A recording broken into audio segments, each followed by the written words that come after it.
get started, shall we? Ooh, what is that? A little glitch in the Clairsperience, perhaps? Well, got it figured out anyhow. Welcome back, everyone. I have returned in not very long at all. Once again, the benefits of no longer being a professor. Getting to actually stream with the frequency of a stream, perhaps? I know this is quite a different time slot than my previous stream, but with this being a roguelike and all, I don't think that should be too much of an issue. I don't remember this notify strangers of your valorous deeds suggestion on this screen last time I played, perhaps because I did not have saved data or last time I launched it? Very intriguing, though I have no clue what this glyph is. Perhaps Knight Gardenia will know. We didn't have anything like this in Norma, nor have I... Well, I don't believe it is Fae.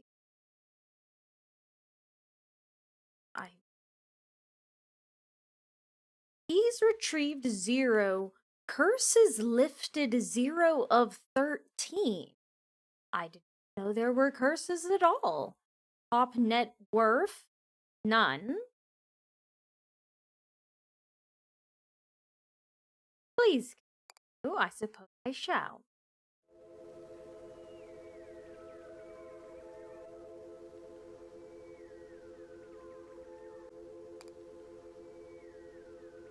Today we will simply go on our second proper run. Oh, and there's the music. Quite loud. Still very nice, though. You know how reluctant I was to leave it at the end of last stream. And we were given some advice that we really ought to get burned by the dragon, though if I have the opportunity to bribe it with food again, I may still pursue it. I wouldn't be surprised, though, if they've doubled the price.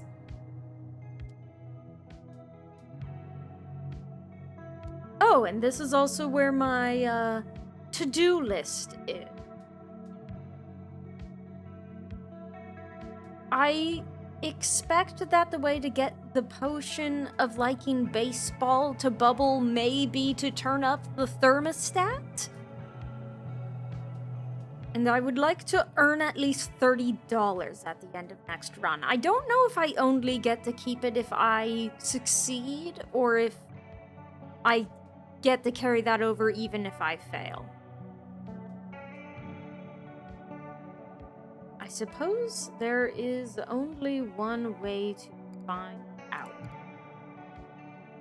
I do not know that we have many, attending yet, but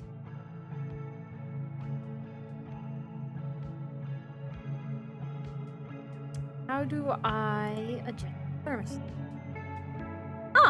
A very good question.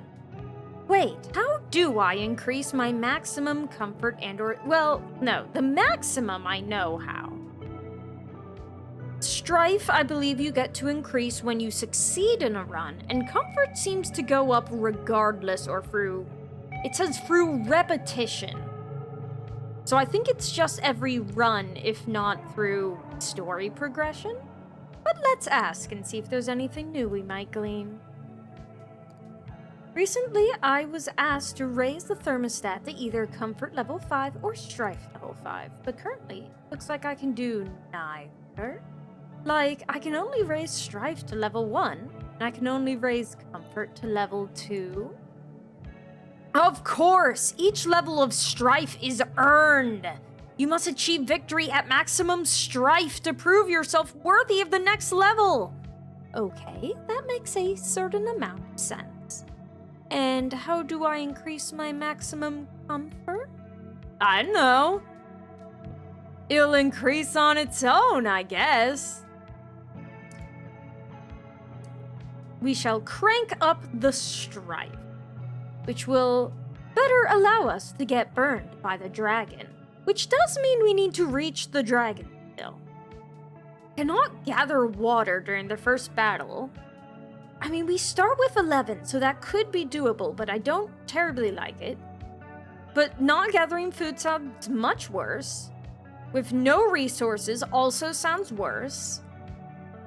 That also sounds worse. Yes, we're doing the water.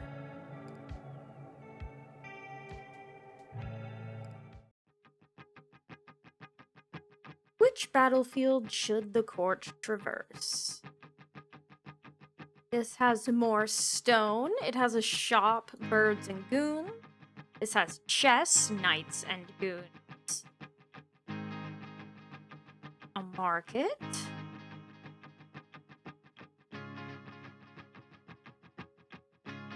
I believe we'd want to go here because market and shops are useless to us at the moment, while chess will help very much.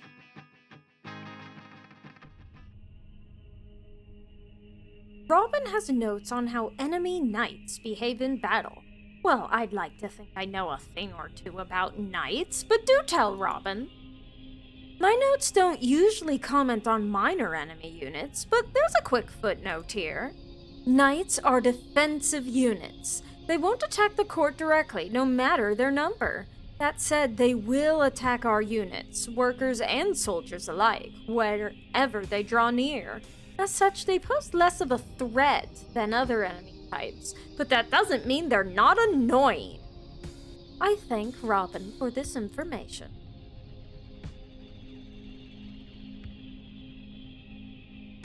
And I believe we do just have our basic farmers and knights. So what shall we do here?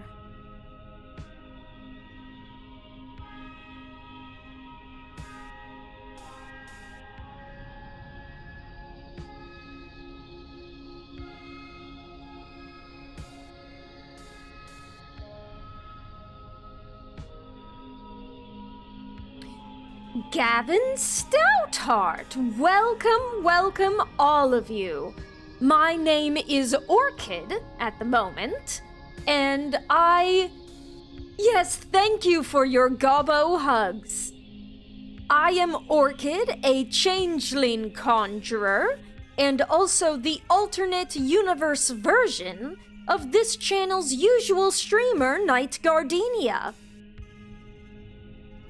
Despite being her alternate universe self, this nonetheless remains a family-friendly channel that is currently playing an indie game called the Titanium Court, which is a match 3 tactical warfare mystery visual novel of a sort. It's quite a few things, and also has been quite evocative for me. The protagonist is even an understudy to the previous main character. Very fitting, don't you think? That and, well, being quite fey. Indeed, I'll show it to you right now. If we were to do this, that is the matching of 3s. Or here. And then once I've run out of moves for match 3, my positioning relative to these pink fortresses will determine the field of battle. So if I block myself off with water or hills, then the enemy soldiers will be less able to reach my location. Though it works just as well if I can simply match all of them off the field entirely. And ideally, I'd like to match multiple things in just one move, but I'm not seeing very many opportunities to do so, except I did just now.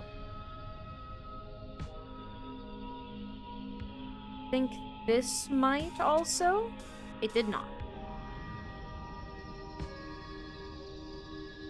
Right now we have quite a bit of water, which, because I've turned up the difficulty, I cannot collect this battle. Let's also make sure you get shouted out quickly. Apologies that it cuts off the music, but I would love to know what you were doing during your own stream.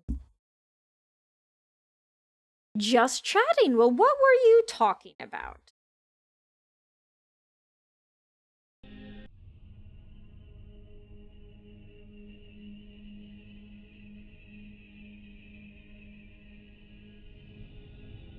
Do this here. I was hoping to bring these closer, but I'm realizing I might not actually want to.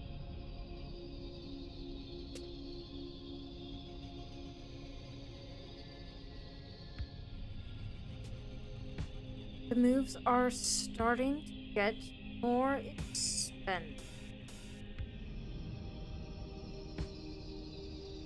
Your Donothon! And a new channel redeem. How exciting. What did the wheel say?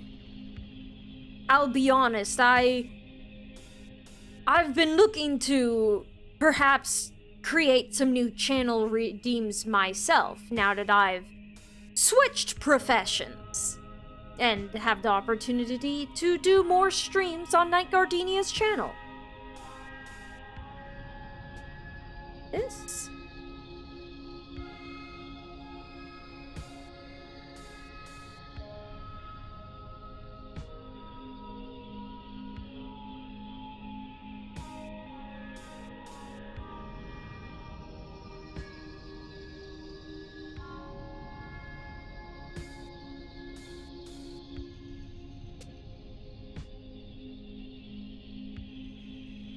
Well, quite a few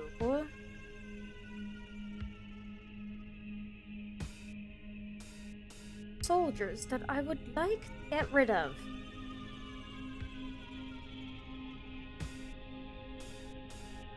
I only have one move left. I've seen many opportunities to match multiple.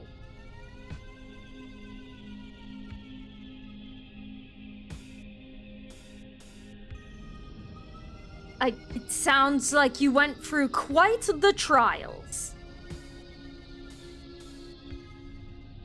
Leave this match here, but then I drop these soldiers directly on top of. I'm not terribly fond.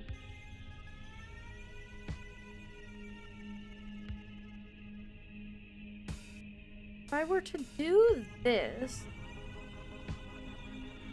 I would prefer to have one more move so that I could then move. I'd like to separate myself from this soldier here. I don't have a good way of doing it.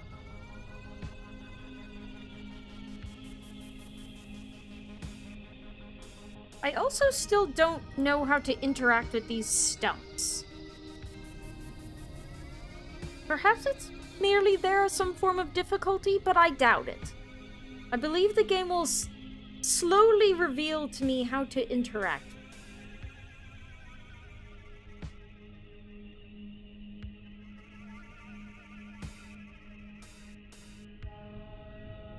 Just going to.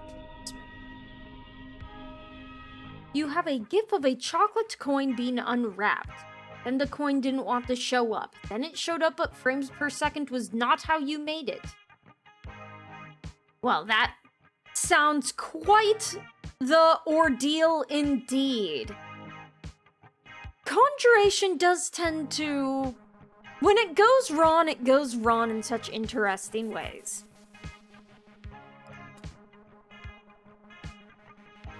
So it seems our chests today are money and money.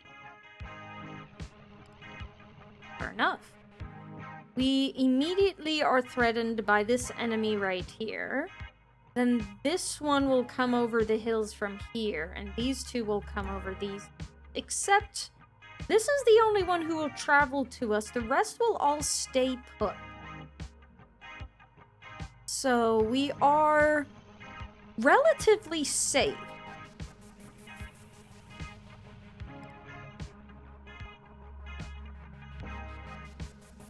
Even more not to be a conjuration wizard, but causing a coin to appear, portals. It seems our interests may be very much aligned. I believe we'll take... Well, we can only take 2 soldiers, I suppose, and then... 4 farmers ought to be enough, and now the battle begins.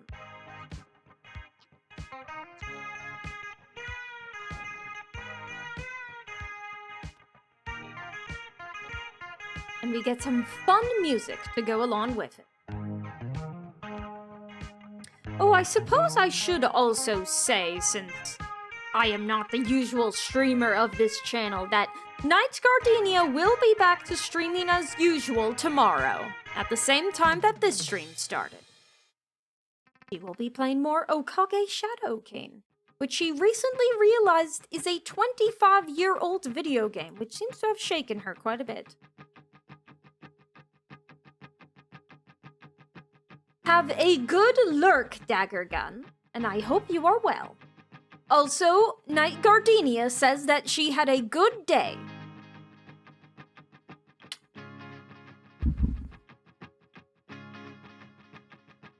I still don't think we have quite enough currency for a shop, and I'd rather not deal with wormholes either. I also don't really feel like we have the funds for a market. I think we'd like to go chest once again. Because I am hoping that in the chest we might find a new unit, like an archer or a bird.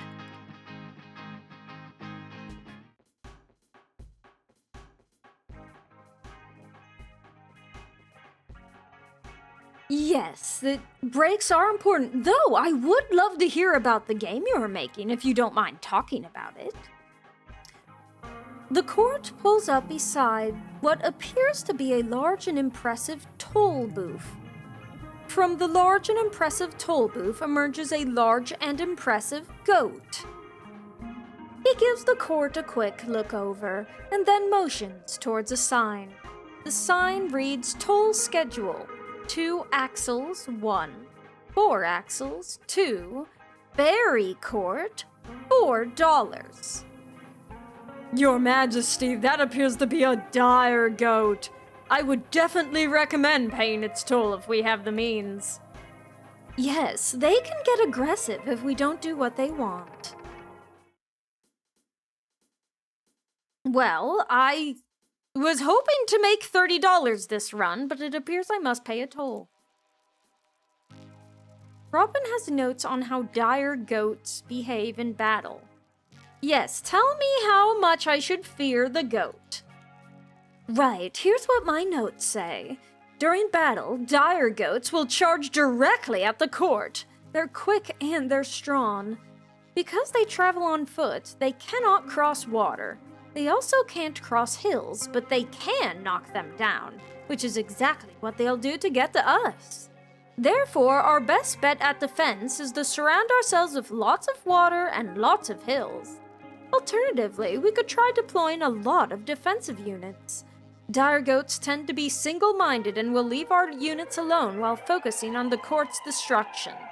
Perhaps we can take advantage of that. Anyway, those are all the notes I have. I thank Robin for the information. I think I will just pay the toll. With a small bit of resentment, I fork over the cash. The goat nods and lifts the barrier, for whatever that's worth.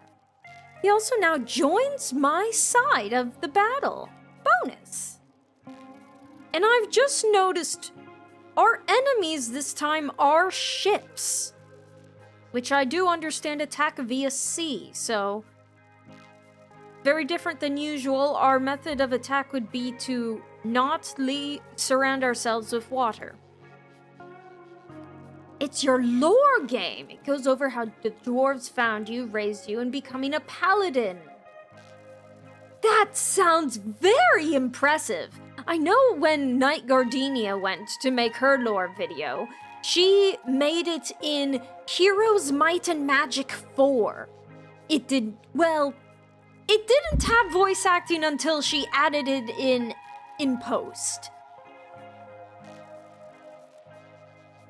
However, it was more of a interactive cutscene. Yours sounds a bit more involved and very exciting. I think I can confidently speak for her by saying that we would both be very interested in knowing when it is out and otherwise getting updates on its development.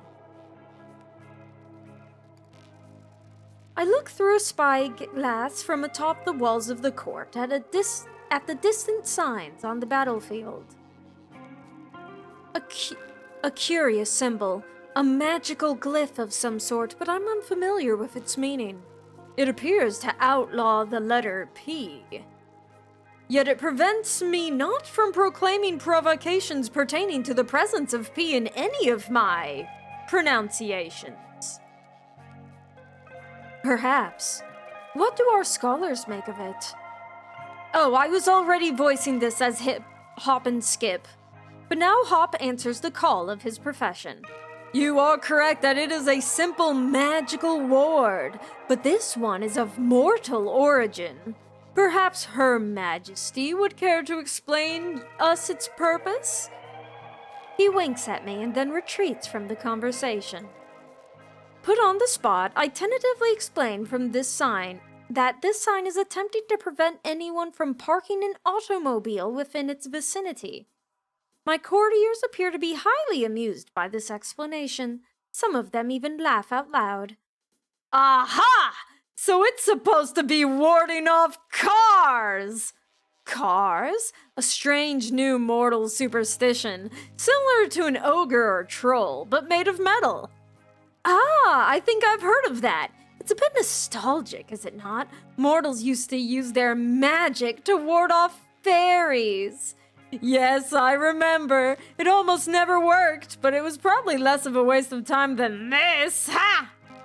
Quite. After all, at least fairies exist.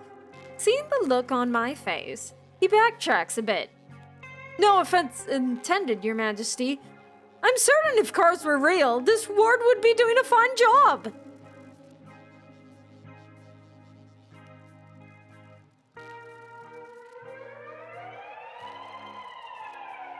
All right, let us begin the matching.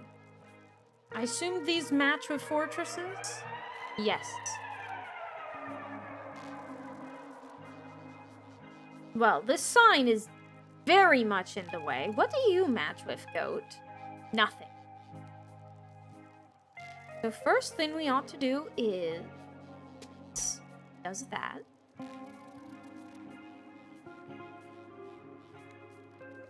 And then these 4 are empty, so we don't really care about getting rid of those.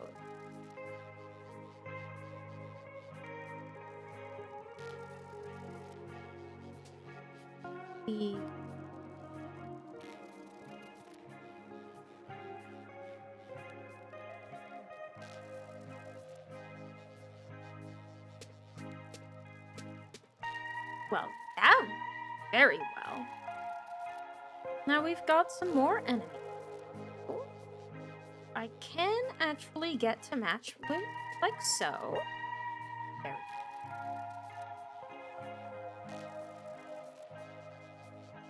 How are we doing on resources? We are lacking in wood and stone at the moment.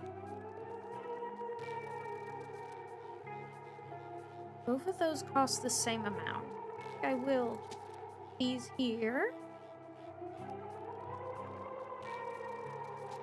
Here.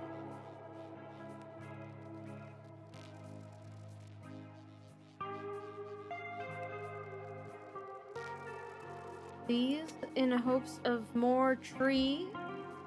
Here's this. And here's the match for this. We have, I suppose, 2 enemies on the battlefield. I am beginning to run out of moves.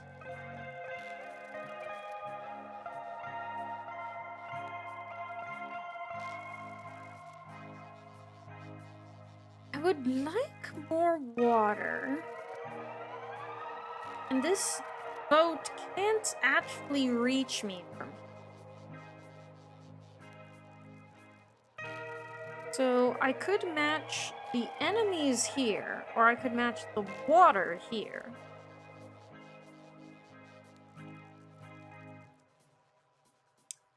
I don't need water, I need the stone.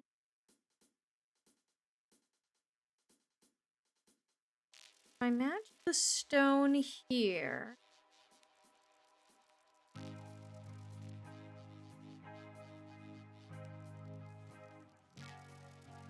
Doesn't match anything. Are there any multi-man?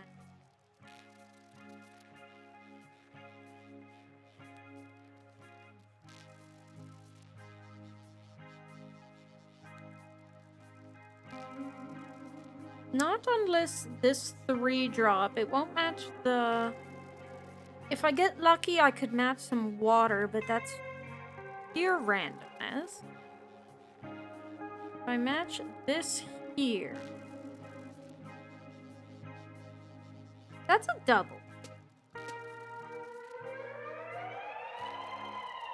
Alright, very good.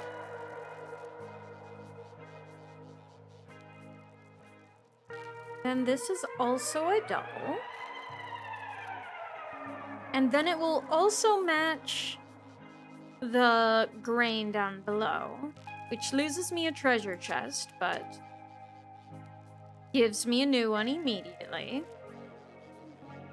The enemies are starting to increase a bit, though they can't really... This one can reach, and will move to do so. I don't have a good way of doing anything about it unless I match here. Which will match away one of my chests, but...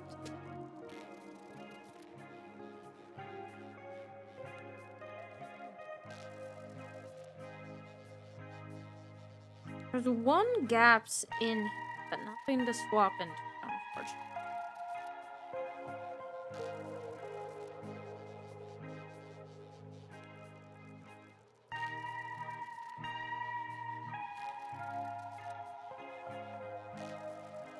This is a double, so seems worth doing. And it did not pan out. Ugh. Now I have nothing for my farmers to do. I suppose they can reach here and here. And the goat is fighting on my side, so that's good to remember. Let us look in our trinkets. I'm very sorry to hear that everything is breaking down around you, but I'm sure Night Gardenia will be very excited to... Wait, via Twitter? Do you mean Blue Sky? She doesn't have Twitter anymore. I sold all last time. Fortunately, last time was money, so... Marine life reclaims what's theirs. All field becomes water. I think we sell that. I don't see myself wanting that.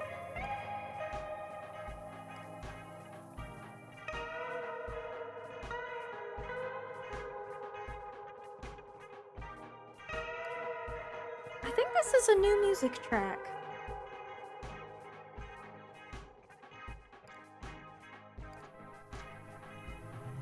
I don't really think we need more than 3 soldiers, but I see the opportunities to make Yes, blue sky is quite inconvenient like that. Well, if you send her a DM, I'm sure you can coordinate something eventually.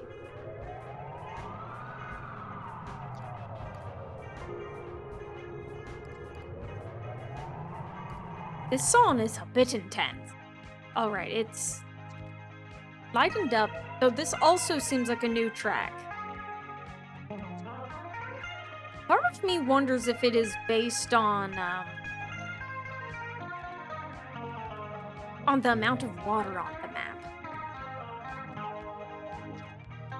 This goat is about to give me back half the toll that I paid to get it on my side. And not a moment of its time wasted. With the toll paid and the battle weathered, the dire goat gives me a nod before returning to his toll booth and drifting away with the tide. Which battlefield should I traverse? I'm still very low on wood, and lower on water than I would like. I also still don't have any new units, which normally I obtain from chests, but I might have to purchase some from a shop. But also my goal is still $30.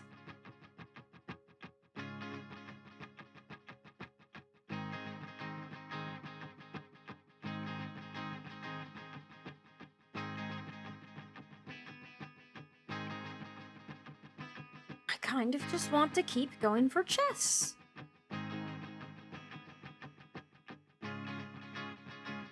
My other choices are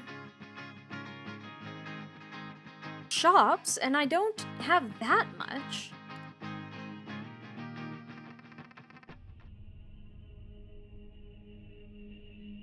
I already know how enemy knights move in battle, so let us see what we can do here.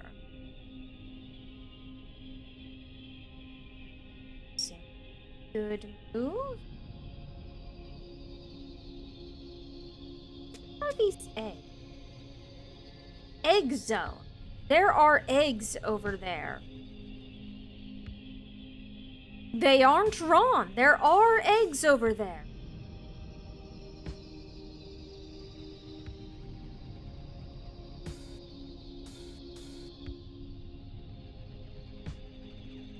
Everyone's clustered around so much up here. And so many hills too, and yet I can do nothing about either of them.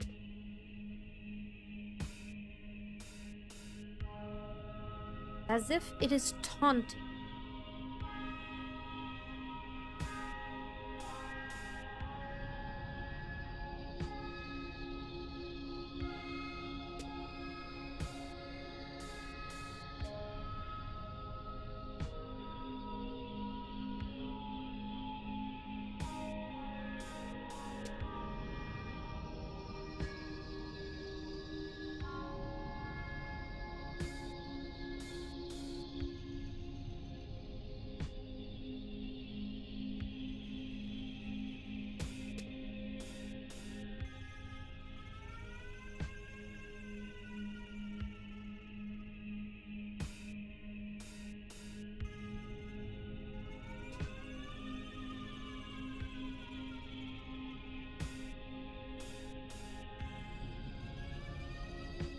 Could have something to do about these enemies on this side and this enemy down here.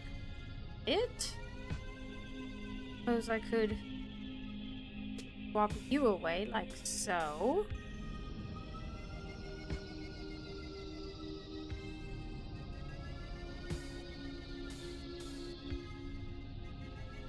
Any doubles I can do? This is not a good battlefield for me.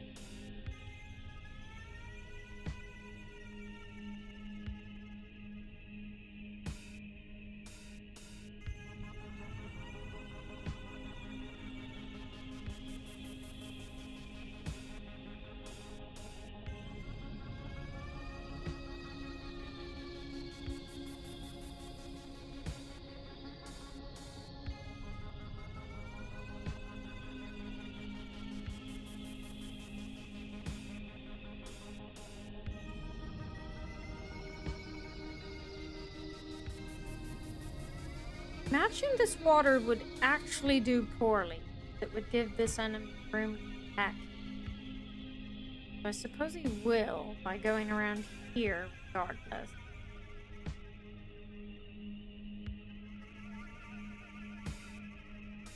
Meanwhile, I will have more access to harvest food if I get that. Is that...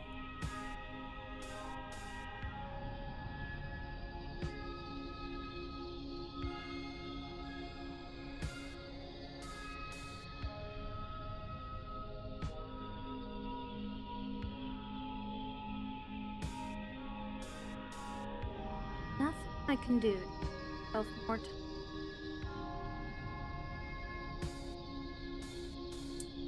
Does not like.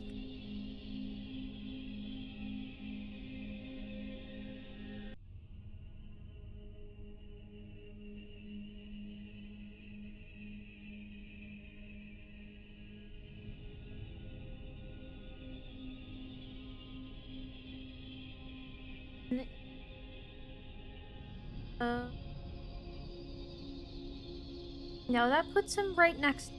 I don't like. We will do this one.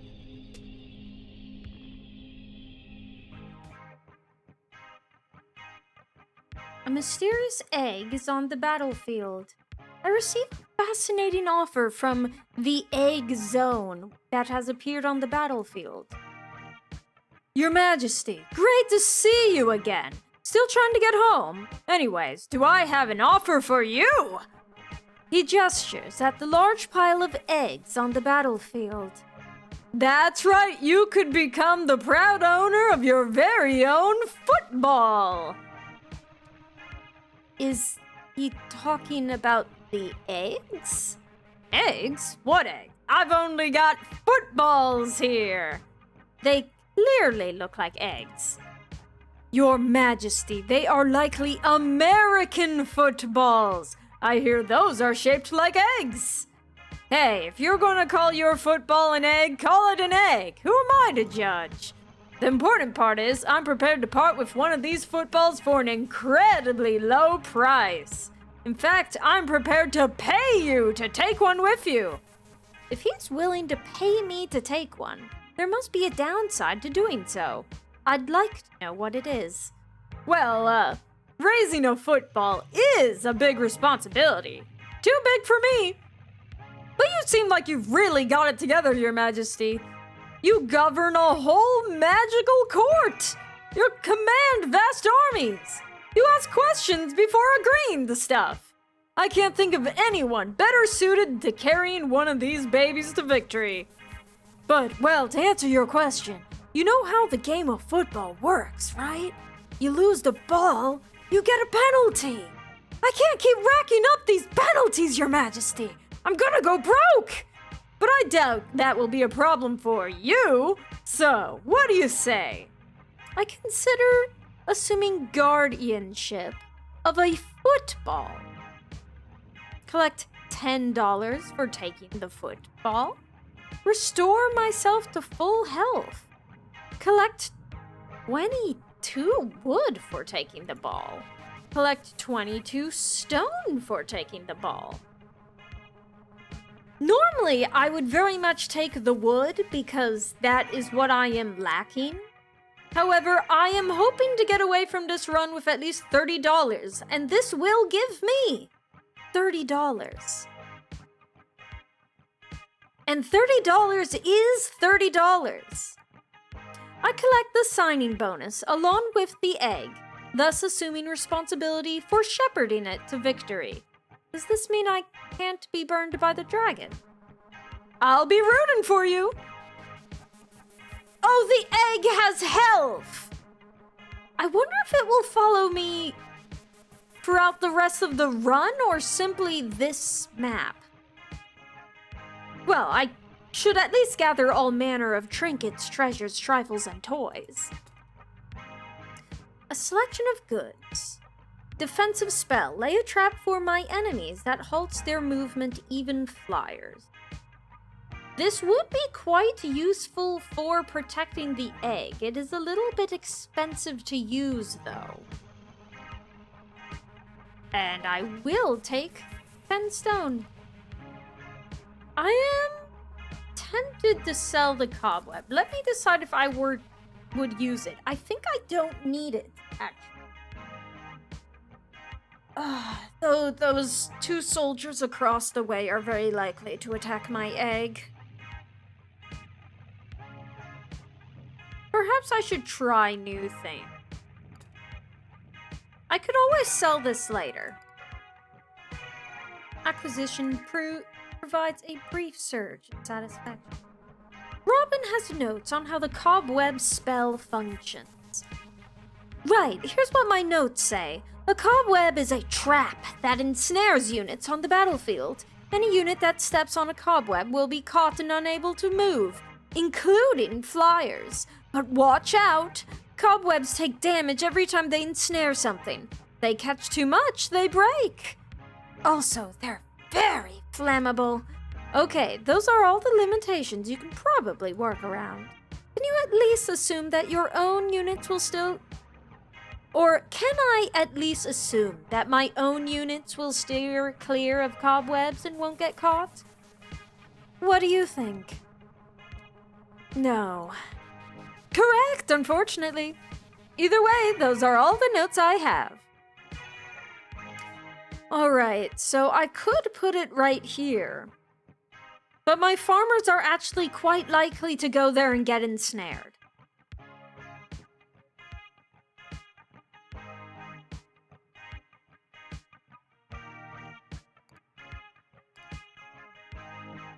It must be on a tree? Well, it's useless then. I will not be using it, and I wish I'd sold it. Instead, I think to protect my egg, perhaps even 5. Then 1, 2, 3. Gosh, I'm so low on resources. I'm not worried about succeeding in the battle at all, but I really do miss having lumberjacks. Oh, thank goodness, they are going across the way. That is where I wanted them to go.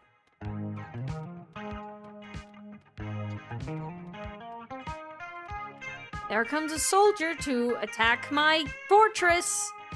How did I lose that much health? This is not good. I am below half health, and it didn't even make a sound effect or do a silly little image of a cat shoving a glass off of a table. And Gavin, I'm glad you're taking care of yourself. I am as well. I'll take a drink. Oh, Stray Cat, who was in this room with me, has left. I notice with some satisfaction that the court has acquired a considerable amount of wealth during this war. I'm not the only one to notice this wealth, however, as priests from the cult of Market soon arrived demanding an audience. I didn't know they could do that. I simply want to end this run with $30. Our business is simple, Your Majesty. It has been known to the Church of Market for quite some time that Titanium Court has been operating without appropriate spiritual guidance. I.e., you do not have a Bishop of Market among your upper management. In fact, as far as we can tell, you do not have any upper management at all. Yes, despite drawing power from Market, you do not have any executives aboard or even a mission statement. Your cash flows are unoptimized, and you have sent no representatives to our corporate retreats. The church considers these infractions to be nothing short of fiscal heresy. Of course, we were willing to overlook all of this when the court was operating at a consistent loss. But now that it's profitable, they would take a cut, I assume. A cut, hardly. The opposite, in fact. The Church of Market demands a merger. Worry not, our legal team will handle all the paperwork. Your titles will remain unchanged, although we will provide a competent management team to oversee all operational decisions henceforth. I suppose I might as well ask what the consequences of my refusal would be. Futility. We are prepared to pursue a merger by force if necessary. Oh? I wasn't aware that the court was listed on any sort of public index that would facilitate such a takeover. Could they tell me which one? Surprised by this question, the three of them huddle and confer for a few minutes before addressing me again. Also, I love how my egg remains on the battlefield. Your Majesty is a shrewd negotiator. We have adjusted our offer as follows. To preserve the cultural leadership of Titanium Court, we offer to prepare one of your existing courtiers to act as the court's spiritual guide. Whoever you choose will accompany us to our cathedral, where they will be trained and ultimately ordained as a fully fledged priest of Market. Their offer certainly seems a bit more reasonable, but I refuse to send anyone unwilling to go. And there's my familiar. Could there really be someone among my courtiers who would willingly enter into the power of this sinister cult? The answer is yes. Your Majesty, I've been thinking about getting my MBA for a while now. Please send me. I have absolutely no objections, and thus Leland, so that's his name, leaves with the cultists to go to business school. Goodbye, Leland. I wonder what that will entail in the future. Apparently, I have a new item on my to-do list as a result. Bring the football to the end zone. The egg stays with me, I see. A hospital sounds very good about now. This one also has a hospital, and also woods and water, both of which I'm in dire need of. I still don't have any additional use, which is terrible. Oh, this is catapults. But I would really like both woods and water. Oh wait, no, that's missing woods. I don't like that at all. And this isn't missing water despite the volcanoes, so... Yes, and this is missing water, so I guess we're going here. Knights and goons it is. Not long after encountering the previous toll, I happen upon a second toll booth. From within the second booth emerges a second goat. Alright, bro, you know the drill! Cross a bridge, pay a toll! Toll today's $8, chop chop! This is a considerably higher than the previous toll. Am I expected to believe that prices changed so suddenly? Listen, lady, my booth is old and rusty. This thing isn't gonna open unless you grease it a bit, if you get what I'm saying. I sigh. Unfortunately, I do get what he's saying. I notice that a slightly different hill has made an appearance on the battlefield. I hate to ask, but those are definitely volcanoes, aren't they? Says Robin. Yes, Your Majesty. When those volcanoes erupt, their surroundings will take 6 points of damage and burst into flame. Hey, listen! A quick clarification is now necessary. When Robin says the volcano's surroundings take damage, that includes diagonal neighbors. Also, you can see when the volcanoes will erupt over here on the timeline. Also, please note that volcanoes actually match with standard hills for some reason. With this life-saving information now imparted, I will take my leave again. Watch out! There is considerable excitement surrounding that rather large jar that has drifted into view.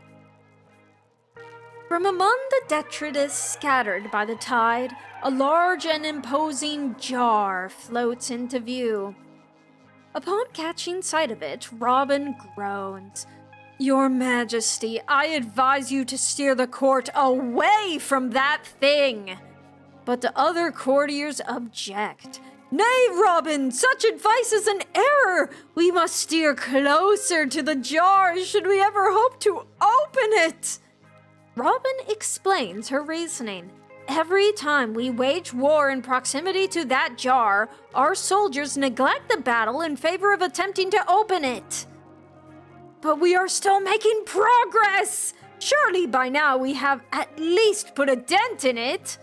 Robin sighs. The decision is yours, Your Majesty, but if we must attack the jar, let's at least do so when the court is relatively safe. Well, we will not be relatively safe with a goat charging headlong at us. So we will need to pay the very expensive toll, or make sure that there's enough water to protect us from the goat's advance. We could also KO it with volcanoes.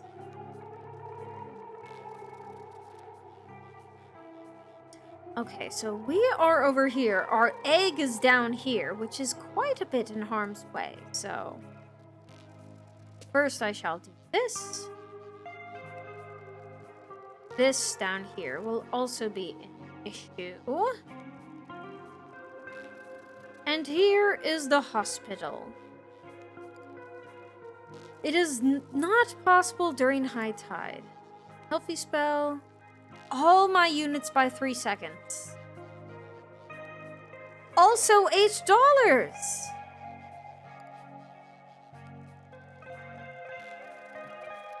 Must everything be $8? I wish they were not $8.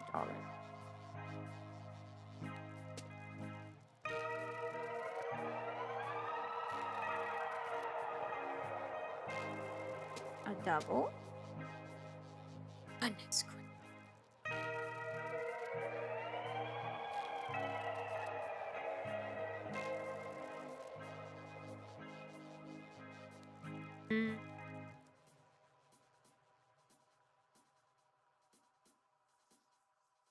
Other hospital. Oh, sure.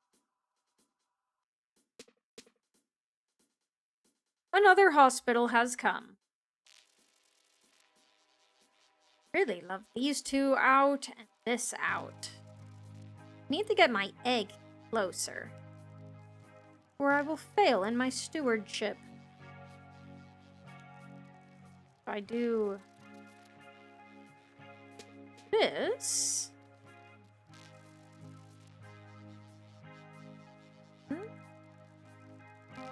this, we are getting closer to combining these, getting my egg away from them all. Not actually nearly as close as I would like.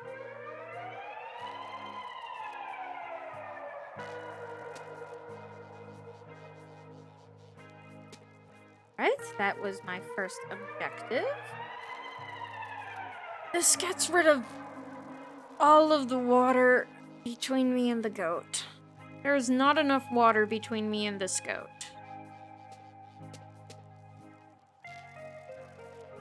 That is more water between me and the goat.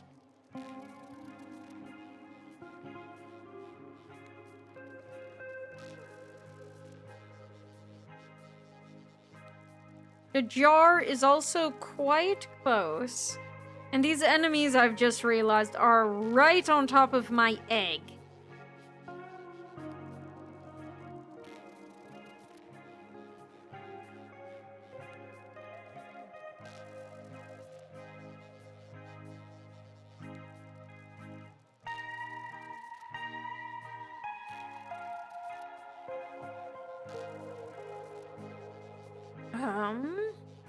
This doesn't hide my egg, and it makes the enemies further apart.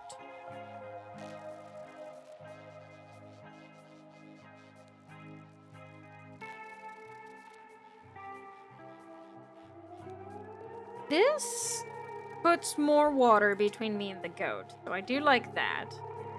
Now the goat would have to travel kind of through my egg, honestly. Oh, we only have one move left. I can't get rid of these two, and all of my soldiers are going to charge towards the jar.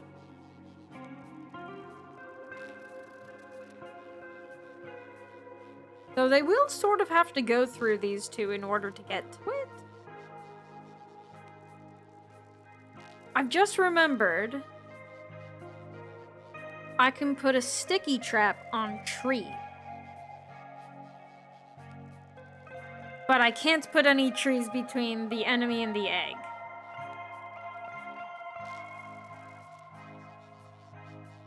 Which sucks.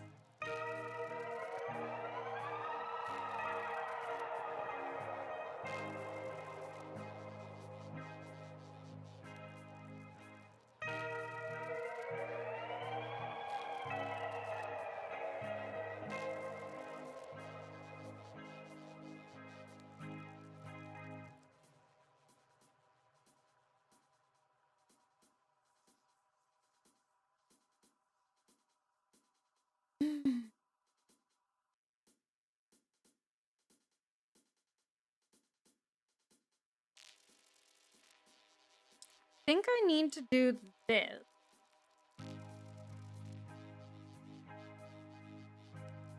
Because then my units are mostly likely to...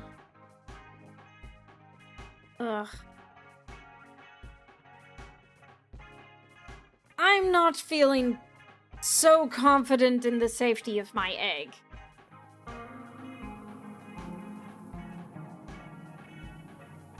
The goat has a relatively clear shot, too. I might need to pay the toll. Hospital first. For a modest mandatory donation, our doctors will heal your aging fortification. I can't afford the bed rest. Don't forget to schedule a follow-up or whatever. My football, of course. I must get it to the end goal. I really wanted this to be the money run, but... My football. Frickin' goat. With a small bit of resentment, I fork over to cash. There we go! That's more like it, bro! Now excuse me while I collect the toll from these other losers! Okay, so maybe he'll help protect the egg. He is going to get blown up by a volcano, though. Oh, thank goodness my egg is protected by these hills, because when that volcano goes off, it would have caught on fire, but thanks to the hills, it will not. I'm so glad I didn't match those.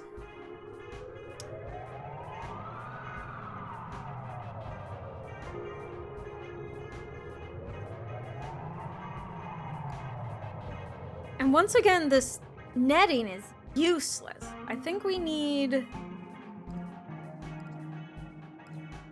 at least 5 soldiers so that they finish with the jar as soon as possible and go back to defending the fort, and then...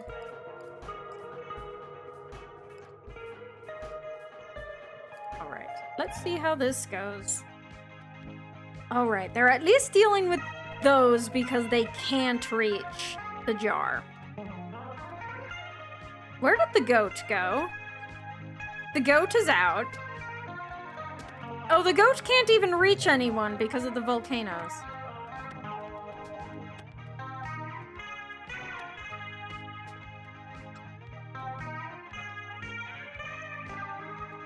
The goat is attacking the jar! The jar has so much health. The jar, I did not realize how much health the jar had. Having paid the toll in full, I am in good standing with the goats and can proceed with minimal interference. The goat did not pay off half its own toll this time, though. That Temple of Market better make me so much money.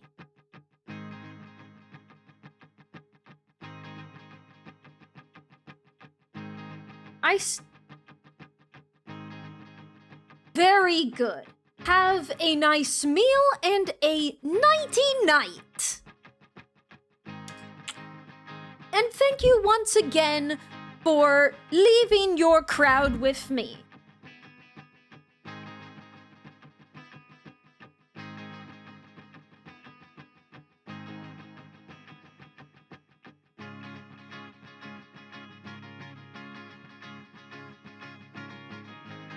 Could go for another hospital, but it is eating into the funds.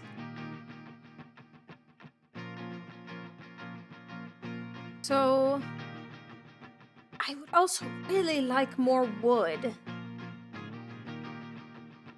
This would be good because it gives me lots more wood. It gets rid of fields, which I don't need.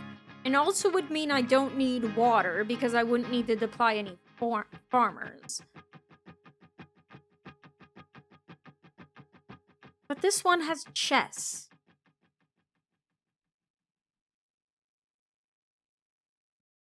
I should probably do this one. This one is actually correct.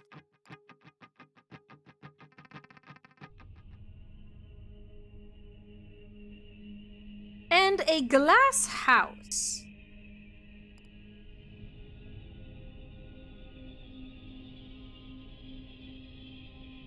I do not need that. And I'm not sure why it's here, because there are no trebuchets. Autumn woods. Does not match with summer woods. Inflammable. I did not realize we had seasonal woods. Also, once again, I must keep in mind my egg. Or my football. Which, if the birds target my football, that will be, again, very bad. Though at least this time my glue trap, web trap, will come in actual handy. I think we do this first.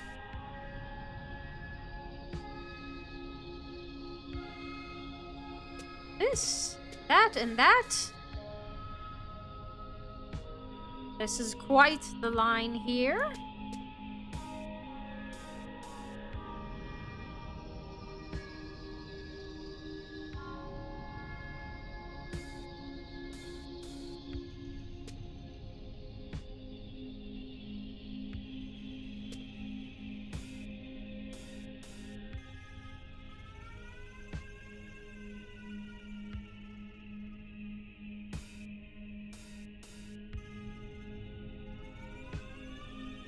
A lot of near match. The birds being right next to us isn't terrible, actually, because it means we can reach and dispatch them.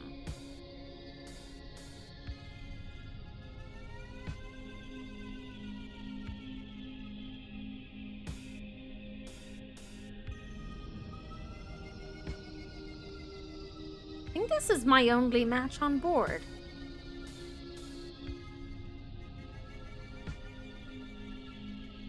Kind of distressing.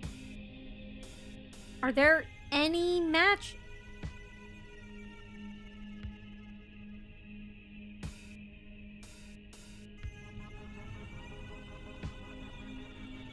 This is closed. Oh, there's this.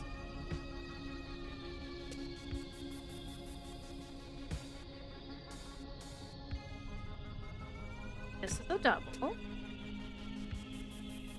All right. Now we are getting somewhere.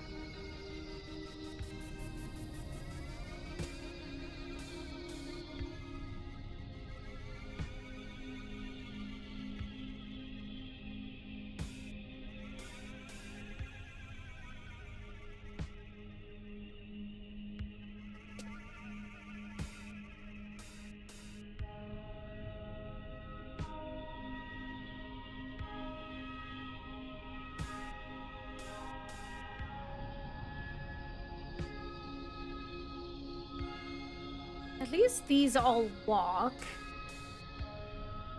This fairy right here, you'll have to put a trap here and a trap here to protect the egg. Which is expensive, but I can't afford to do so. Then we can send my units up here.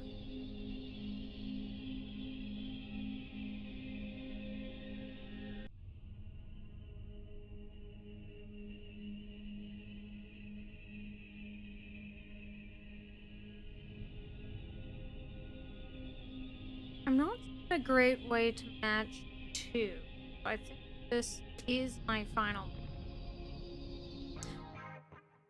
That is a lot of enemies. They're actually quite fast. We could also just set all the woods on fire, but I will get caught up in it.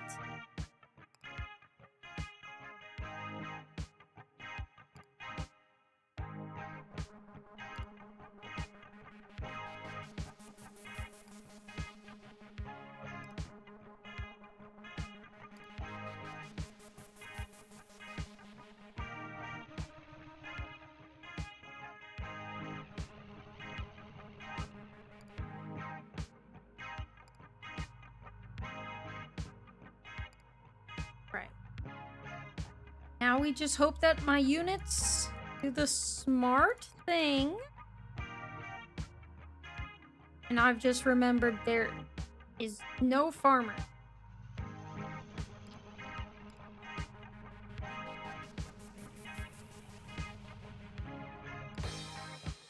Alright. They are going the direction I want them to. Very good. And immediately stuck into glue trap.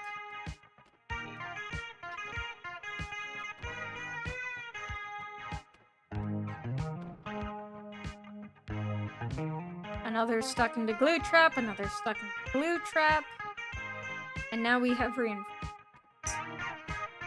Who immediately— The egg! The egg took 6 damage. So, I have to ask, does anyone know why the upcoming battlefields are marked with a sinister-looking skull? I do. That skull is a universal symbol of strife. The present signals that the war is about to heat up. But what does that mean, though? So, I've analyzed the upcoming battlefields. If they aren't flooded with enemies, then they have extremely hostile terrain. I would recommend we look very carefully at the terrain and enemy combinations when choosing a battlefield. My football! My football! All volcanoes? Rare chess and chess. All catapults. Enemy participation 30%. I wish the hospital could heal my egg. Unless the egg heals between maps?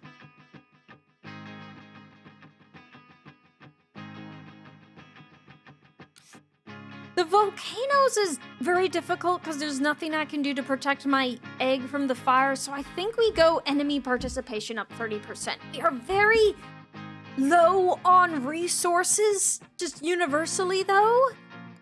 But at least there's a hospital. There's also a billboard of the law, which I still don't know what that does exactly.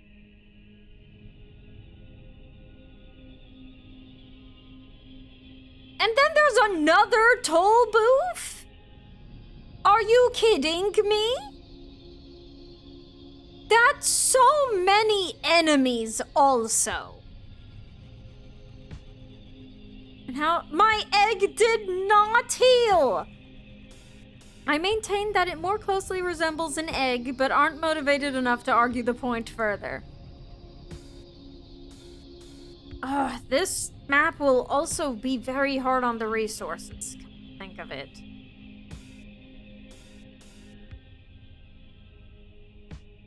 These first. thought is that then these would match. They don't.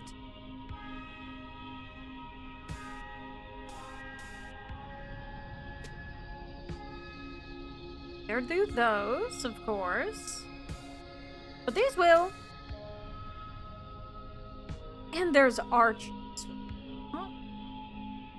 Fantastic.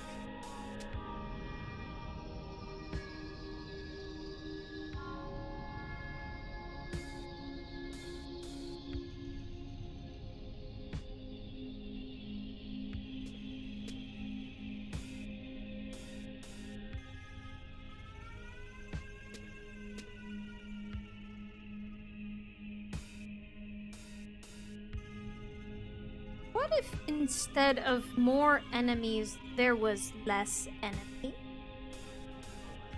A quandary. Elemental Silver, my, thank you for the raid! Let me give you a shout out. Apologies that the music will cut out when I do so. Greetings all, hello and welcome. My name is Orchid and I am a changeling conjurer and also the alternate universe version of this channel's usual streamer, Night Gardenia. Both Night Gardenia and I are family-friendly streamers who play retro and indie games and also draw. How was your stream? How was the Vampire Survivors, but it's a roguelike deck builder now? I've heard good things about it.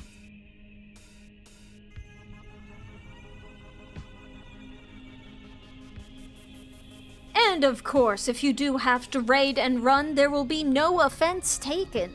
I will also state, because I am not the usual character you would see on this stream, that Night Gardenia will be returning to her usual streams tomorrow for the retro game Okage Shadow King for the PlayStation 2. We are currently playing the recent indie title Titanium Court, which is a match 3 tactical warfare mystery role-playing game. It's quite a lot, and it's very fey, which is why I am here. Yes, death is a tenacious thing with far too much health. Yes, I did not draw this model. It was drawn by Wildflowers the Bunny, but Night Gardenia's usual model is drawn by her. And there is other art, including of me, drawn by myself, elsewhere, just not on the screen at present.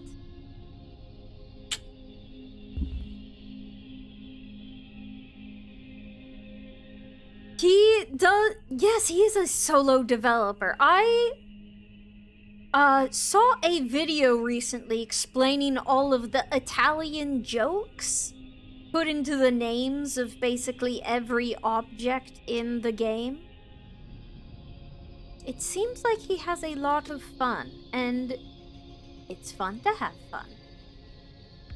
It is not fun to be shot at by many archers, though, and I did not realize that was my last move.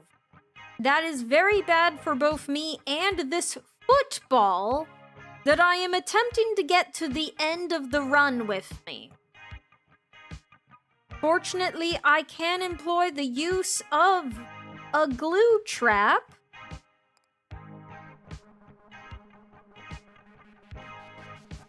And greetings, AI Stella!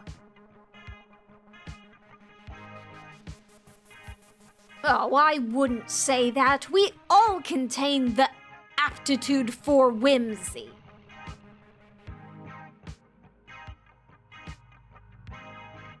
I think I would like some. Wait, what is this? Restore myself to full health at the cost of reducing my max health by 8. I don't think I will do that at the moment, but good to know it is an option. My other goal for this run was to make $30, But when I made $30, the cult of capitalism attacked me and stole one of my courtiers, so I don't think that it is to be. Instead, I am now protecting a football. This is an interesting game. Another one of the goals involves properly heating my castle so that I can drink a bubbling potion of like baseball. Alright, let us see what we can do here. I think first things first, the glue trap. Defend my egg.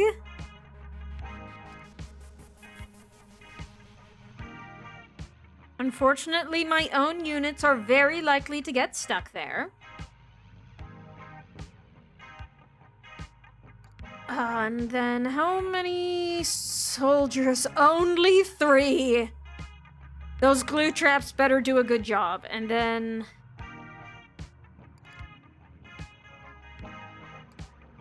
quite a few farmers. And this is likely going to be painful.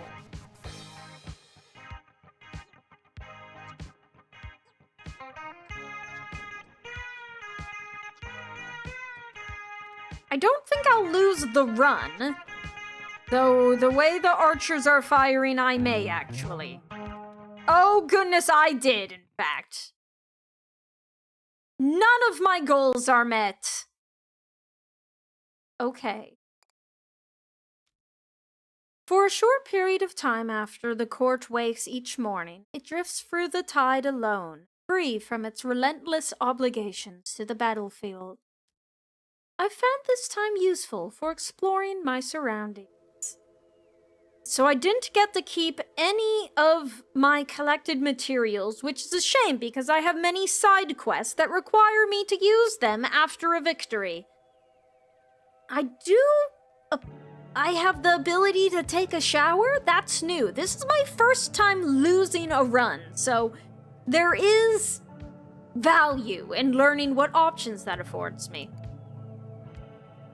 To my mild surprise, the shower, nay, the whole bathroom is attached to my chambers is, to put it diplomatically, a bit shabby.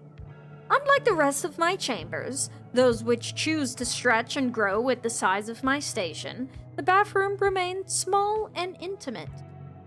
If I were feeling less charitable, I might refer to it as claustrophobic. Also, the room is clearly built into the underside of a staircase. Various thumps and falls from above the ceiling provide ample evidence that this staircase is well traveled. I'm not complaining. I consider it a miraculous blessing that a fairy court outfitted with trappings of medieval Europe would also have functional modern plumbing. I turn on the water and test it with my hand.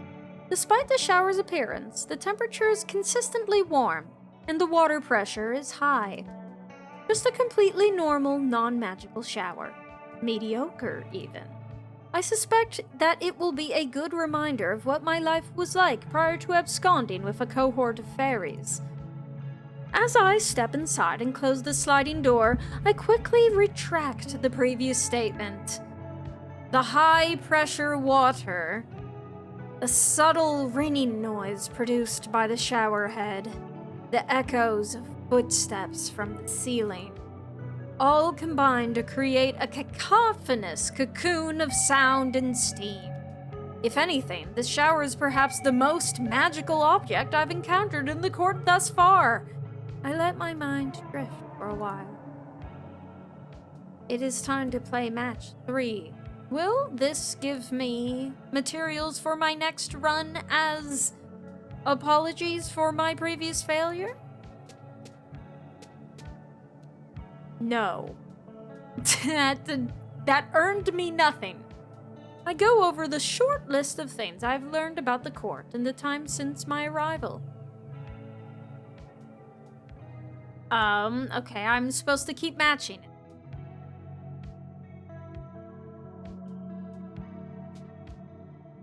One, Titanium Court is a royal fairy court, a place bound by ancient magic to withstand the tide, whatever that is.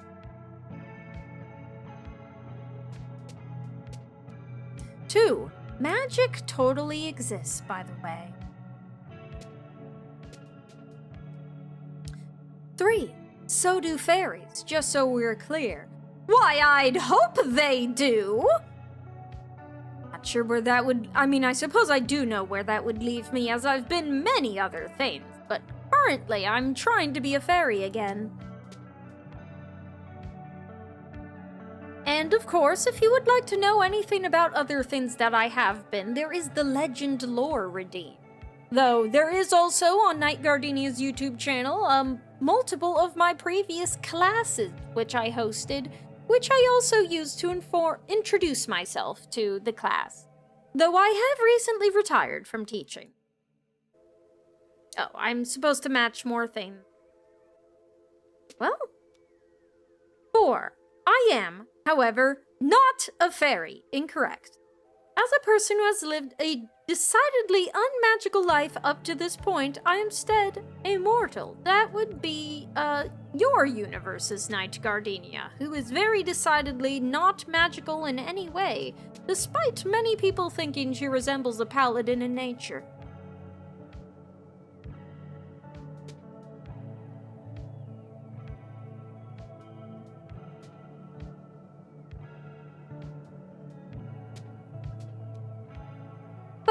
Yet, somehow my mortal status didn't disqualify me from being crowned queen of these fairies.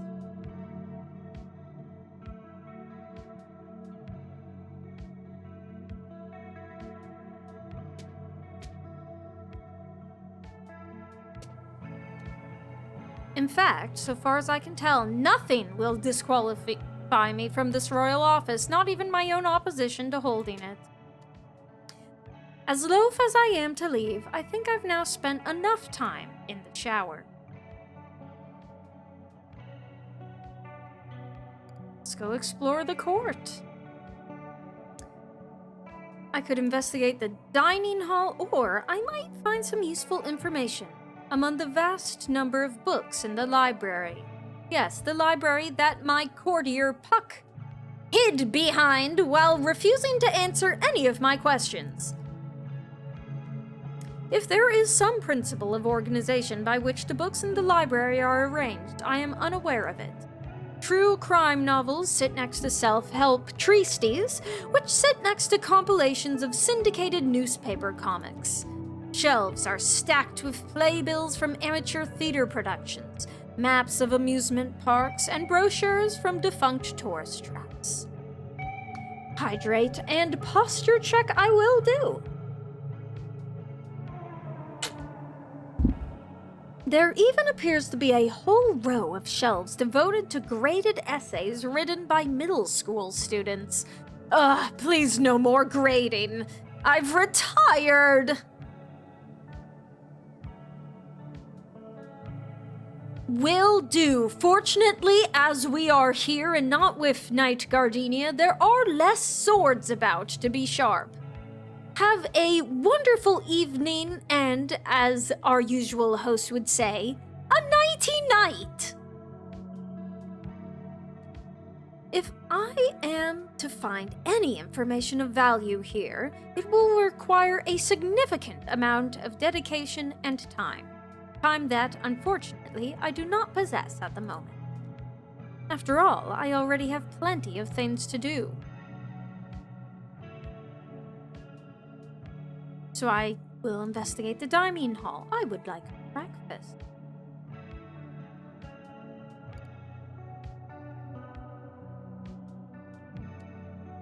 I silently absorb the conversation around me as I eat breakfast. You know, vehicular theology is not so ridiculous if you consider the car to be mostly a metaphor. But for what? What could such an outlandish and inconsistent set of myths possibly be a metaphor for? Perhaps the psychological armor we construct around our true selves? All for the conveyance of the soul to greater stages of enlightenment? It's not too hard to imagine. But aren't cars also allegedly beasts that devour naughty children who do not look both ways? Well, I never said it was a perfect metaphor. As a result of eating breakfast, I get a small bonus.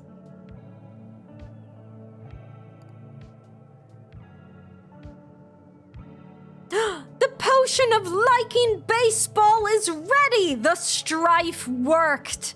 Let's like baseball! Even though we failed at football. And of course, if you think you can fly, start from the ground. Did I miss anything? Robin is expressionless as she measures out 3 individual glasses. I was under the impression that this potion did not induce hallucinations. On the surface, perhaps, but dear Robin, any fundamental change to your personality is a trip. Even something as innocuous as liking baseball. I wait in my sitting chamber as Robin finishes measuring out 3 glasses from the potion of liking baseball. My magical scholars, Skip Study Hall and Hop Turnstill, have volunteered to accompany me on my first foray into the world of love potions. For research, so they say.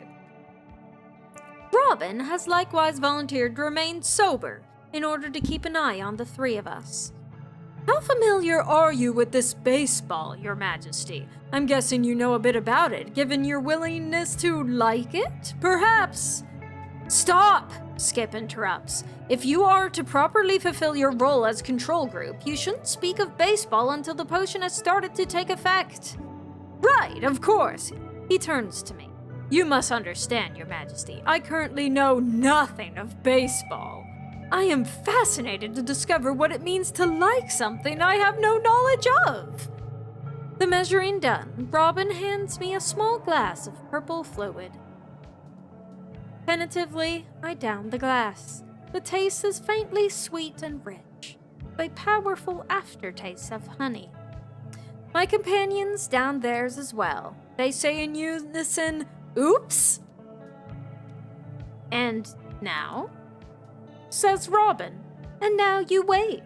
The label claims it takes at least an hour to take effect.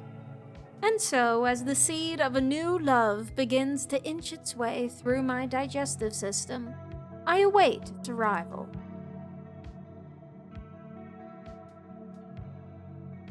Alright, that is all there is to do. Oh, what is this? Leviathan, a beast said to exist in dimensions beyond my own. Well, I'm not going to be burned by a dragon in that case. Shoe.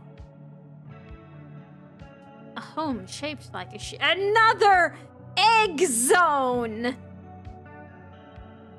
Well, perhaps instead of facing great strife, we should try to meet the Leviathan comfortably, egg in hand, football to the end. We should have time to war once more. After breakfast, the court goes to war. I would like to increase my comfort. After all, how else will I ever obtain 30 whole dollars? With her calculator, Robin can give a detailed analysis, decrease enemy participation, start with lumberjacks, receive a small warrior that follows me from battle to battle, or start with an extra 10 water. The 10 water would be very good, but I think decreasing enemy participation will be very helpful in getting my egg to the end zone.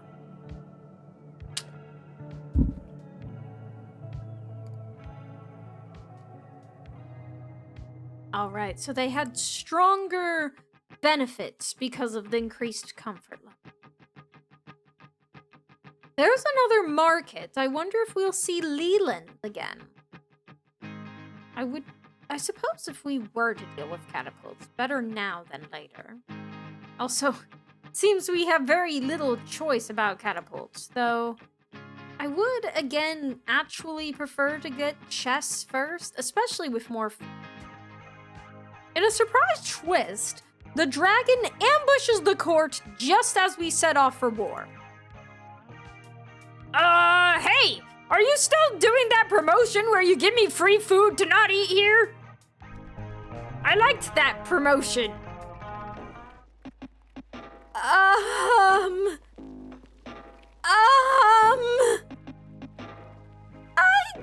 Well, the map did not predict this.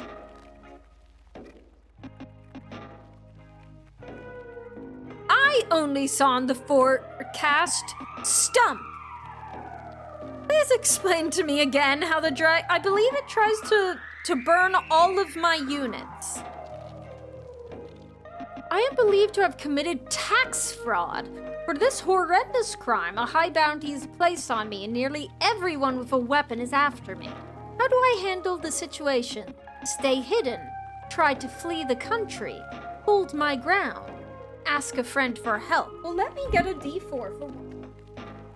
And my unique talents make this quite an easy answer. Whichever self I currently am that was accused of tax fraud, I would simply become someone else. An identity is not so risky a thing to have when you can swap it out at your leisure. So I believe for the purposes of your question, that would count as A, stay hidden. And after answering as such, I will roll a d4. I got a 3. So my answers are again A and 3. Ah! I am dropping dice. Where did that go? I found it. Ah! You know, that reaching down to get the dice has become inspiration to do a proper stretch. So I think I'll get up from my chair and do that briefly. And then I will get burned by this dragon and most likely lose this run immediately. He starts the battle so early, too. That is quite terrible.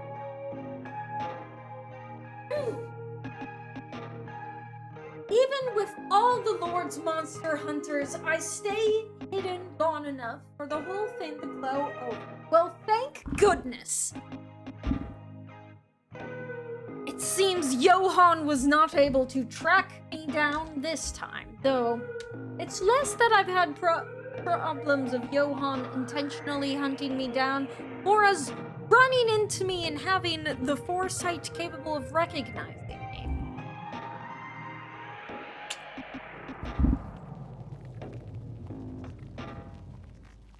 All right. Well, Letta, do you match with anything? No.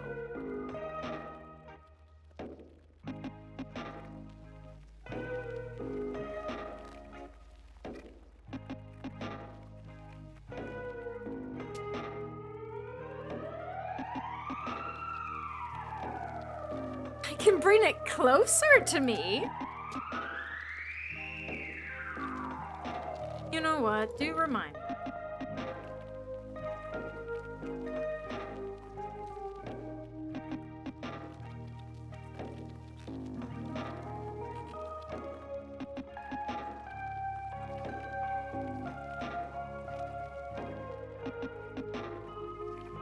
Well, that works out fine in my case, but rest assured when I want to be known, I will. And currently, I very much do.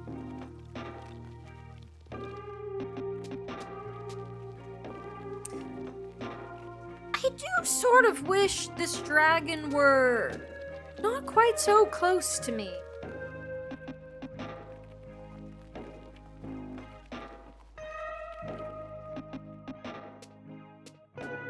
Don't be so close.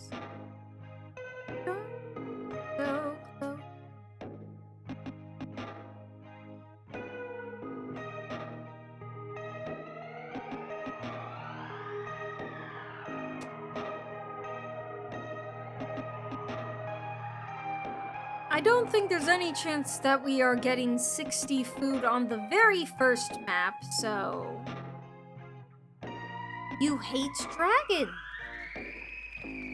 I'm somewhat surprised. Many people find dragons to be quite cool. Of course, I certainly wouldn't want to be running in.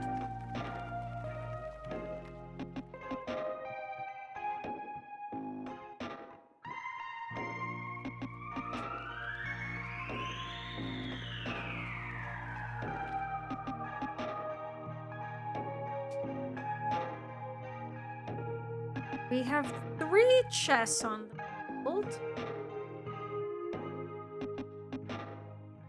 I'm actually going to get rid of this water so that we can spread out far and wide.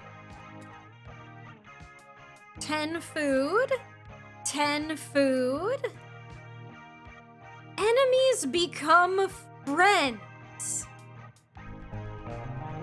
Well, I need to know if that works. It doesn't work on the dragon. It's useless then. A shame.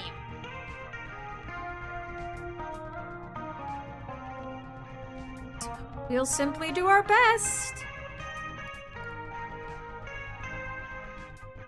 I think we just send everything we have. And see how it goes.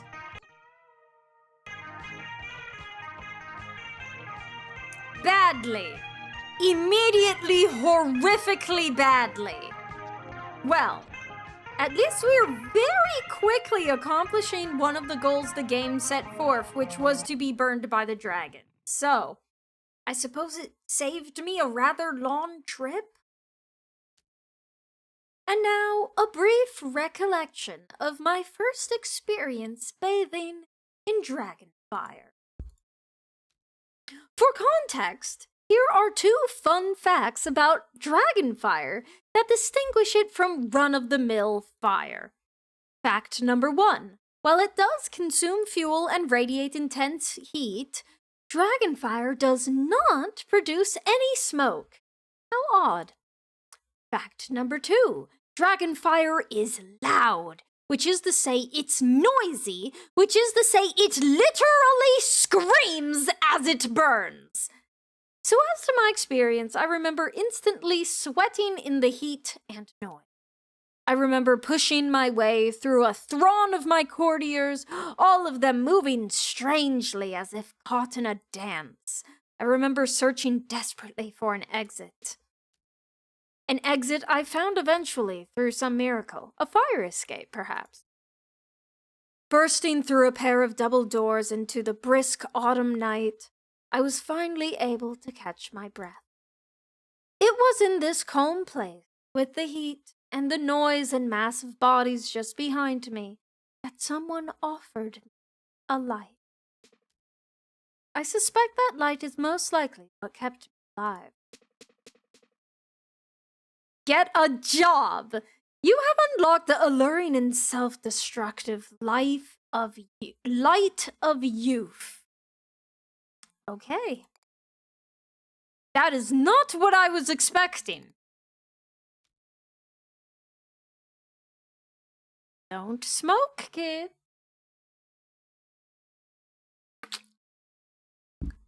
You wake up, I wake up, and immediately wish to return to sleep. My head pounds. What did I do to my neck? What did I do to my throat? Drugs. What did I do to my skin? That might be the catching on fire. What did I do last night?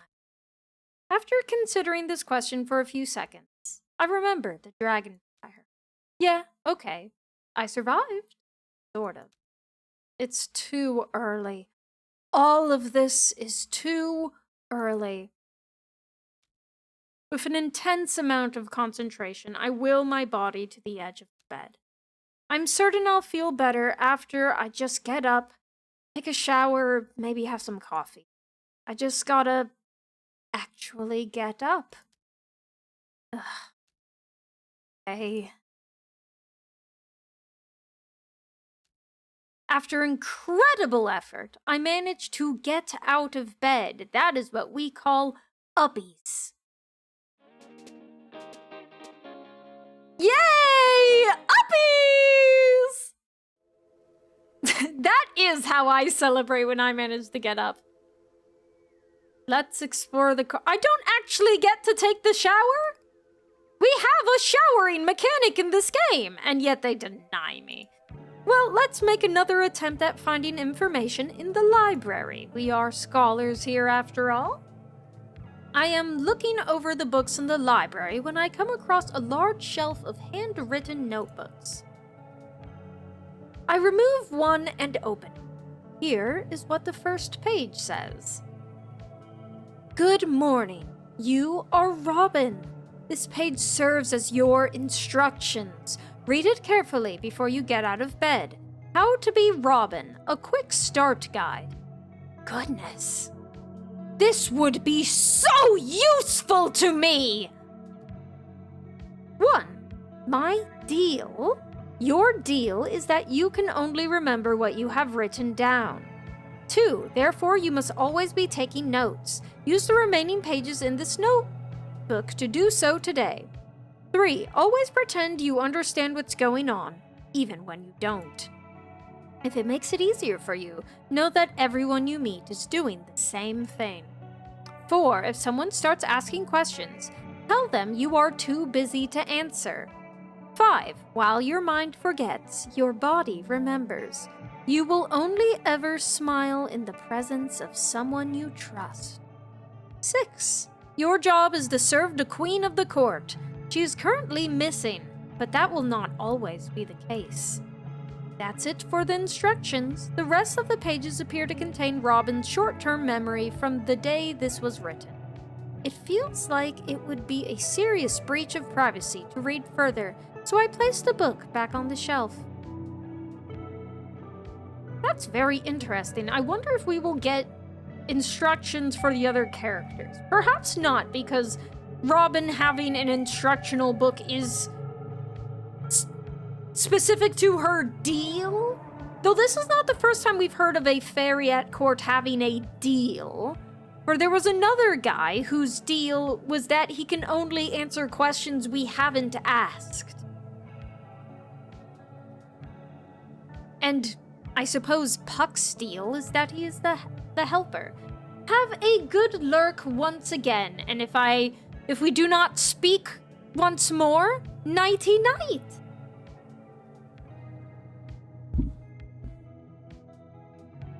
Let us investigate the dining hall. Some breakfast.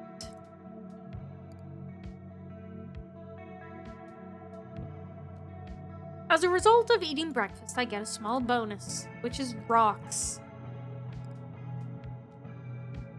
In the time since I last went to war, a new job has been made available to the court, specifically the youth job. Perhaps I should give it a try? The court's job. Youth. Offensive job. Receive money for letting it burn. They get lumberjacks. Offensive broadcast, cook your surroundings.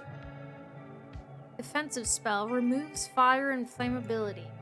I don't understand how to do that, and I don't want to. I think I will stick to being a monarch, unless... Is it in my to-do list? Use the youth job in battle.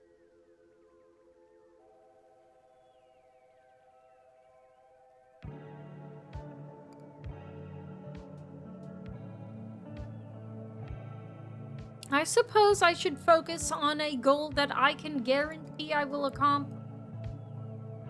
So reluctantly, I will switch jobs and become hip with the youth. I sit on the throne in my office and, for the first time since my arrival, I relax. In response, I can feel the court change in appearance and character. I wonder what these changes might mean for the war. Hey, so glad you asked. Allow me to answer. First, your starting cards have changed. In particular, this card is essential to your new job. Experiment with it to find out how. What do I mean by new job? Have a look here. Your new job is to watch the world burn. I.e., instead of earning money by destroying the enemy, you'll earn money by any time a tile burns down. Any tile, not just fortresses. And one more thing, while using this job, you'll be immune to fire. That's it. Good luck. Okay, never mind. That is better than I thought because I'm immune to fire. Well, one more war, hopefully we can fit. We are getting close to the end of stream. I think I will keep the comfort up because I'm not confident how successful this will go. Also, I don't think I could take an egg this time.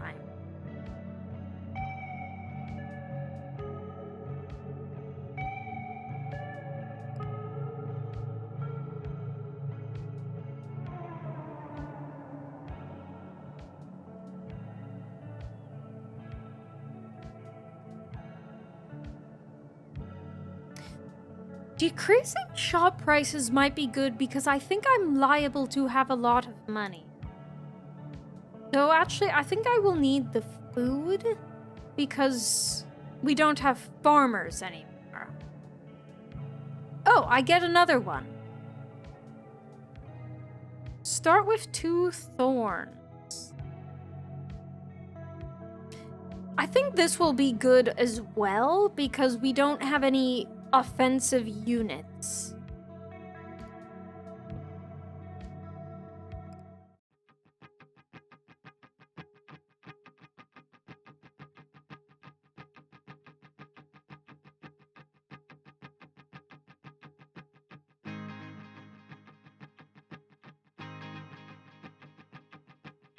Trebuchets should be no difficulty this time at least.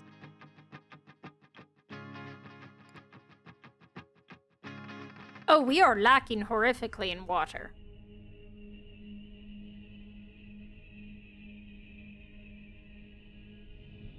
I think I will do this first. That did not work out like I was hoping.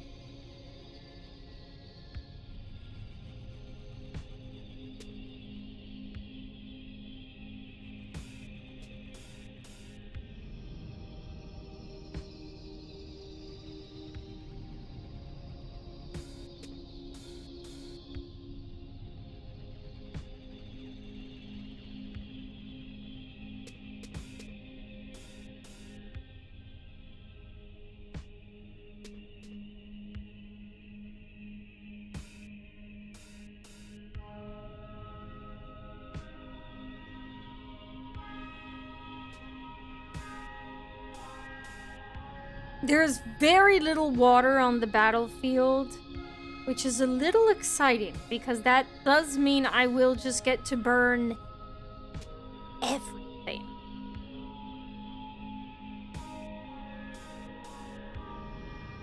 Perhaps this is the chaos that I have been missing.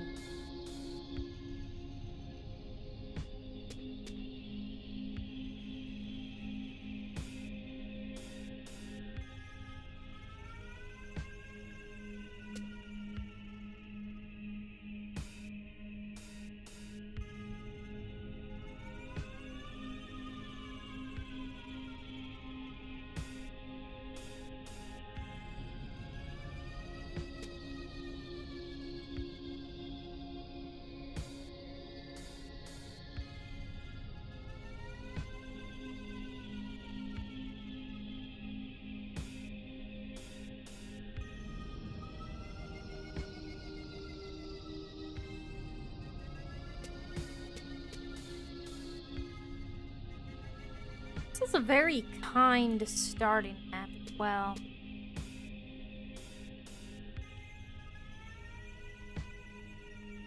It may be seeded due to being tutorial.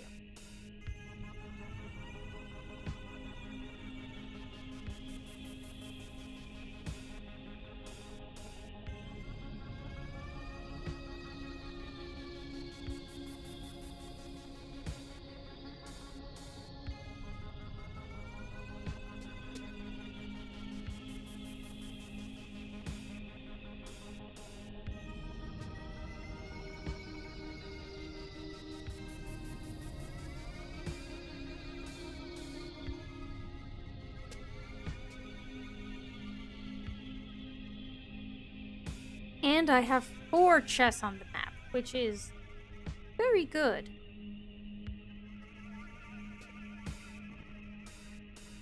There was probably a better move there, but I figured I would need the water. I would love a bird. I don't want that ever. I would love this. Gathers stone from hills. Seems good. Should I reorder my cards?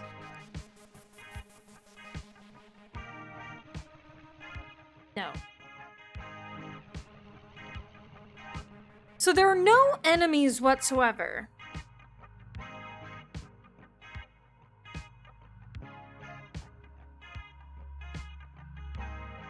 So, I think 1, 2, 4.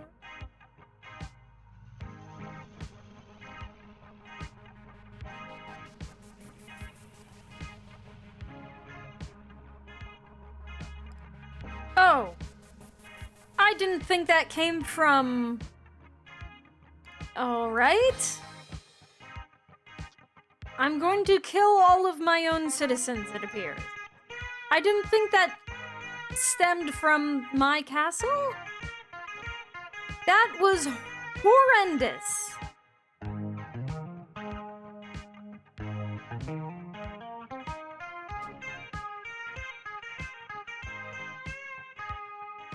I shouldn't have deployed anyone. Well, that's why we learn.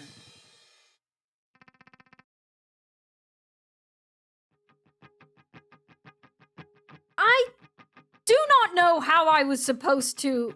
I suppose you just have to choose between getting resources or money and can never have both.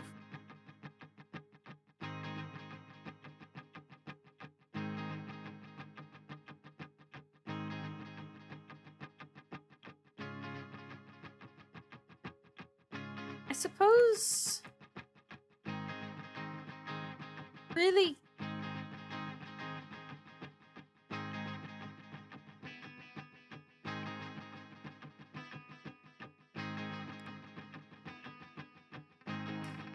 We cannot take the egg, by which I mean the football.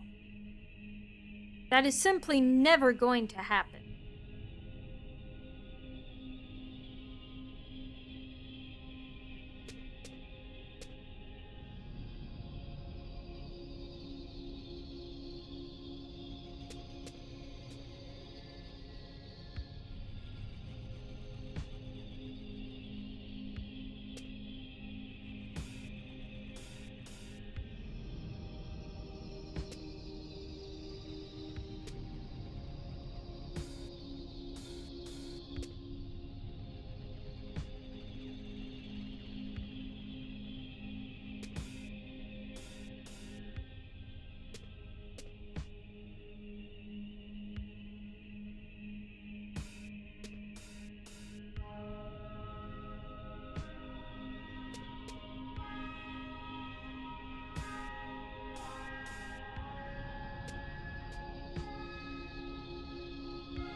That was a little bit less productive. Oh, I would not like an egg from the egg zone. I will get so many penalties.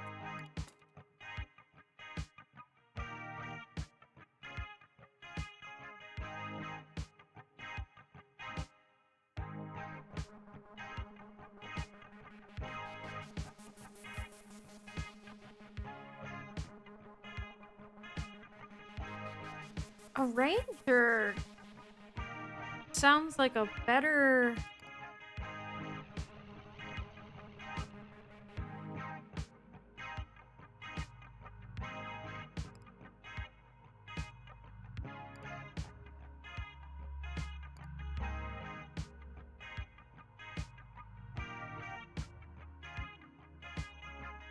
Oh, one moment. My scrying crystal has gone off.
I am getting cake! I'm also going to set these guys on fire. And I really think that's all I ought to do.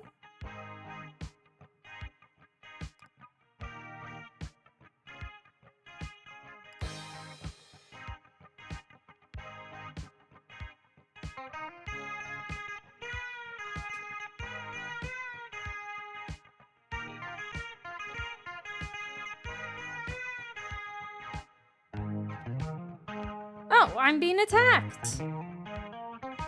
And now I am not. I don't think I like being used.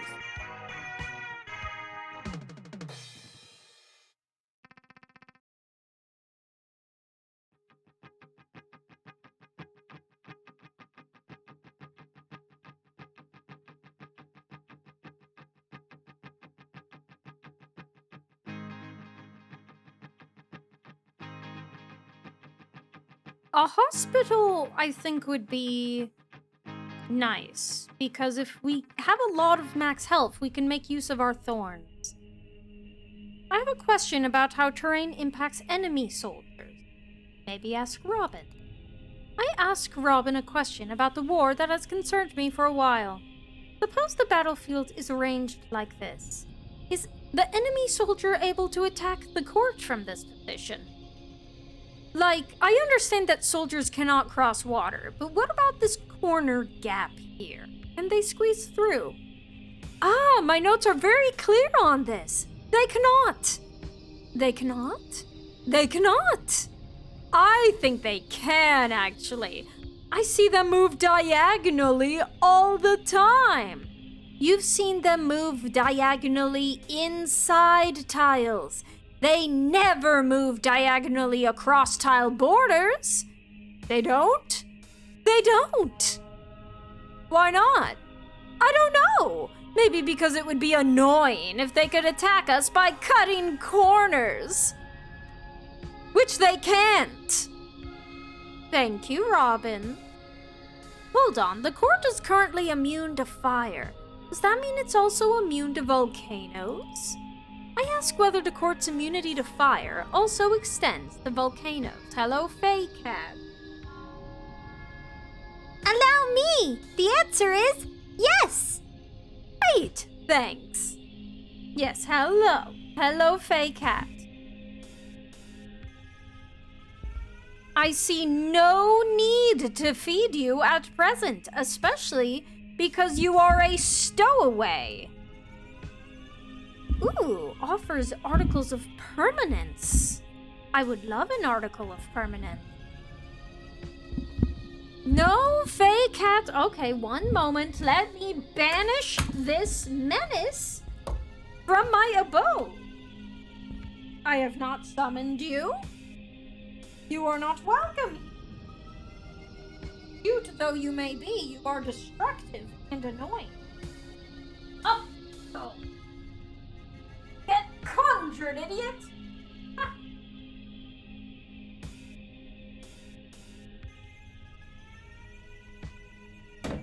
Well, that should banish him for a little while.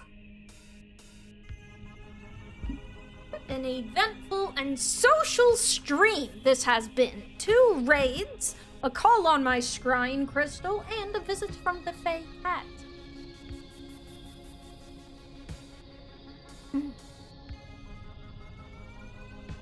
Oh.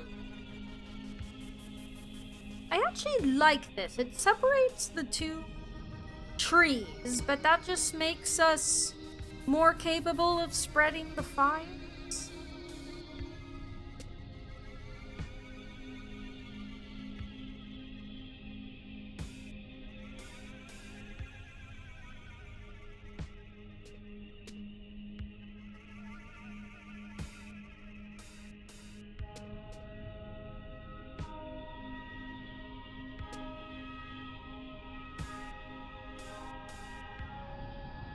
The hospital I was for, and a centaur right next to me.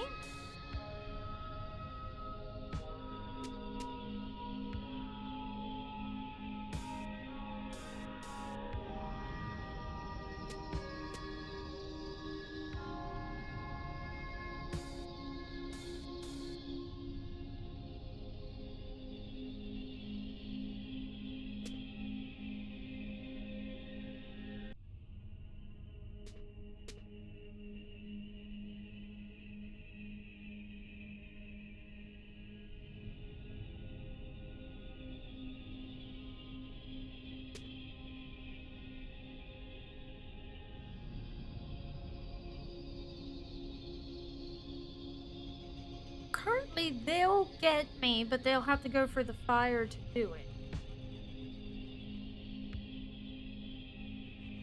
Likewise, they'll have to go for the fire. So I have at least 1 tile of fire between me and all foes.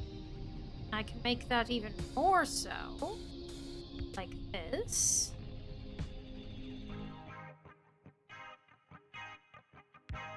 Excuse me.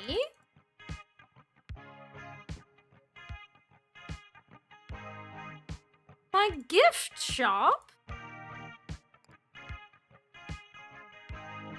Receive health whenever I gather water and the drip. Done. That does sound good. As much as I would love $30, I would also like to win a run.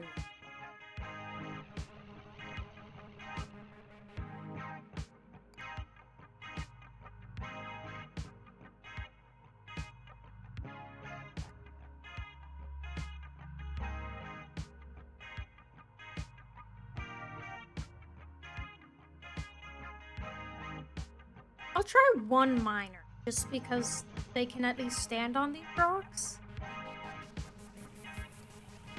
I don't really need the stone.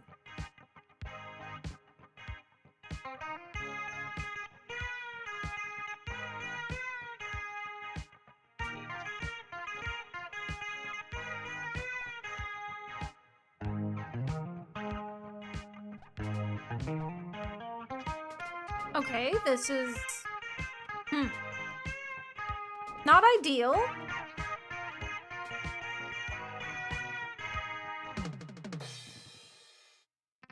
could have been worse as well, though.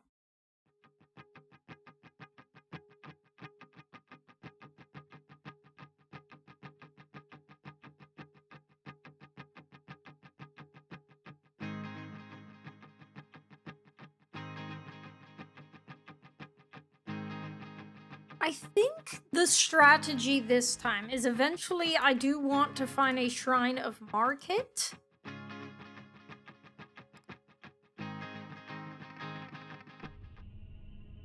And then we will sell all of our stone and have the $30.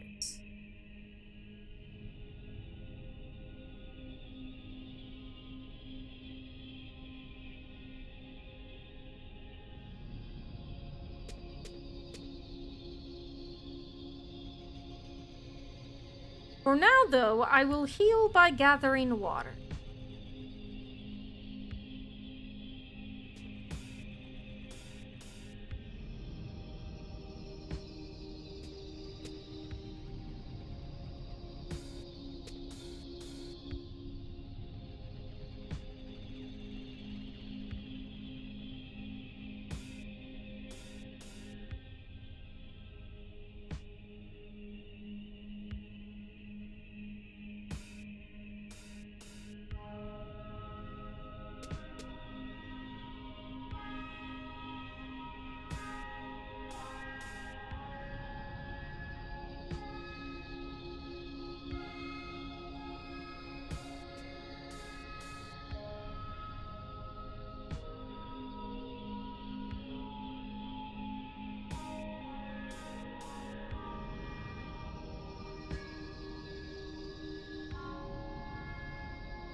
Somebody live in that shoe.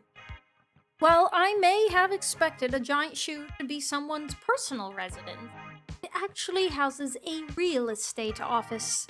And by purchasing real estate, you can lock individual tiles on the battlefield so they'll follow me to the next battle. Purchase a property. No.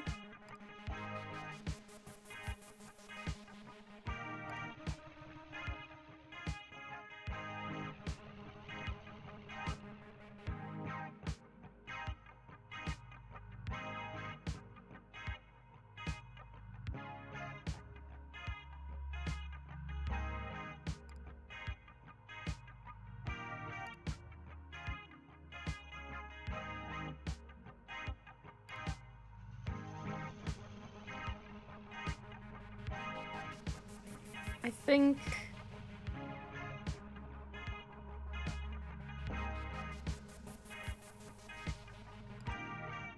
Two minor.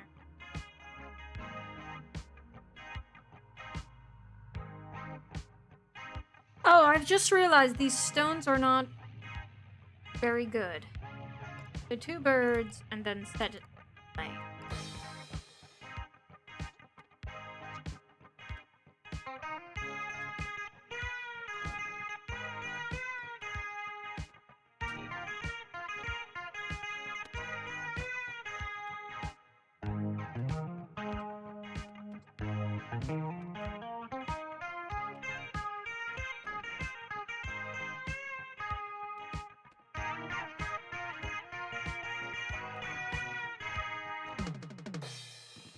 The birds accomplished nothing.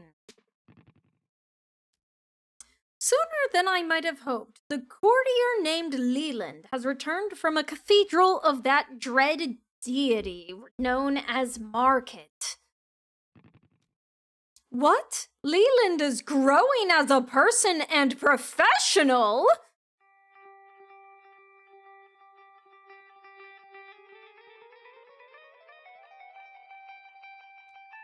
Congratulations! Dum bum bum bum bum bum bum bum.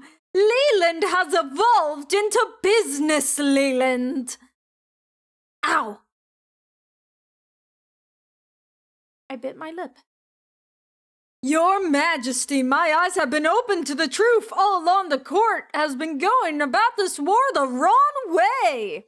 But now, with a priest of Market on your advisory board, I'm sure we can right this ship.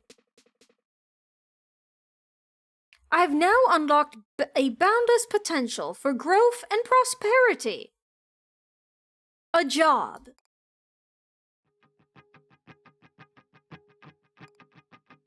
Use the business job in battle. We're very low on food. So we can't go here to the fields. And this is missing water, which makes it so that we can't heal.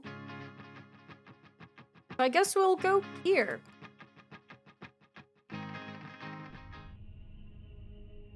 No, a new billboard. I look for the spyglass at the new billboard. Some of the text is small, but it reads, "The desire for a taco is universal." Quite a bold claim. Does Her Majesty agree? The desire for a taco is universal? I mean, with how many things you can put on them, I'd think there could be a taco for everyone. To be honest, I really could go for a taco about now, but that is insufficient proof for the universality of such a desire. Yes, that is what I was about to suggest. As such, the billboard's claim remains unproven, but also unrefuted.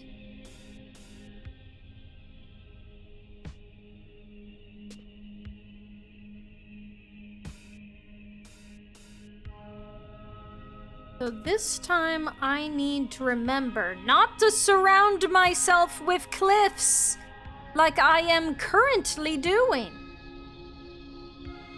That would be bad.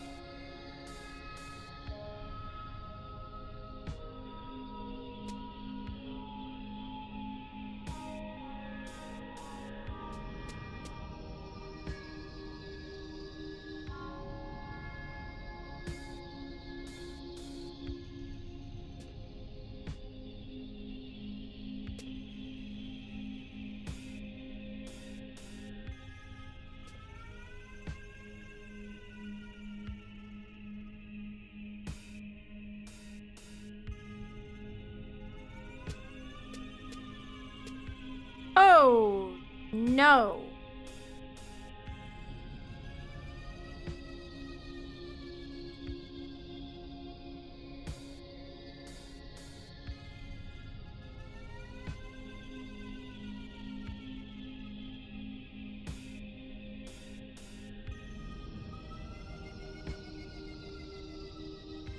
Something I would firmly refer to as not good has happened. Yes, and we shall do away with it quite immediately. Be banished. Be gone.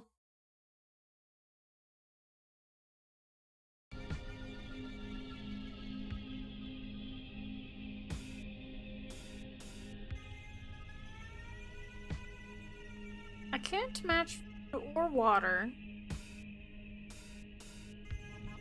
I don't like how close I am to all of these enemies.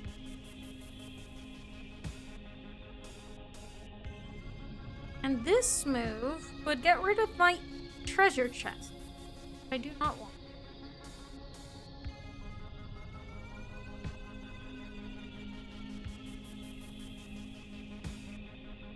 If I do this, then I have fire around. So I'm very close to the billboard, which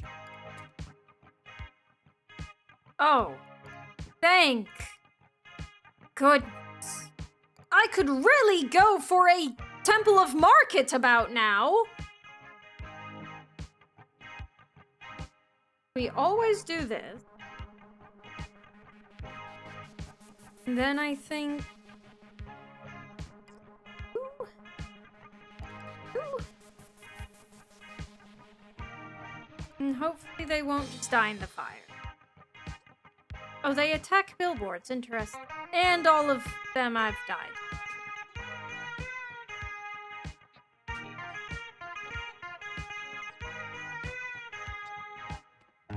This is not going swimmingly.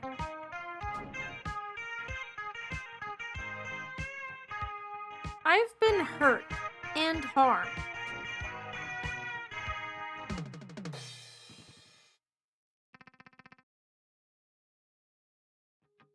And why are we going into a strife area? I am on comfort.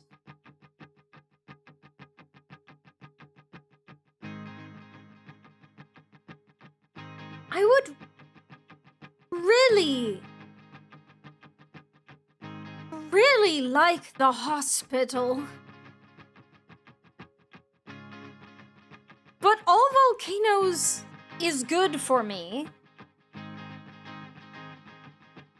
And market is good for me. So... But 16 health? And I can heal 5 so I can get up to 21? But $30. I think I have to go for it.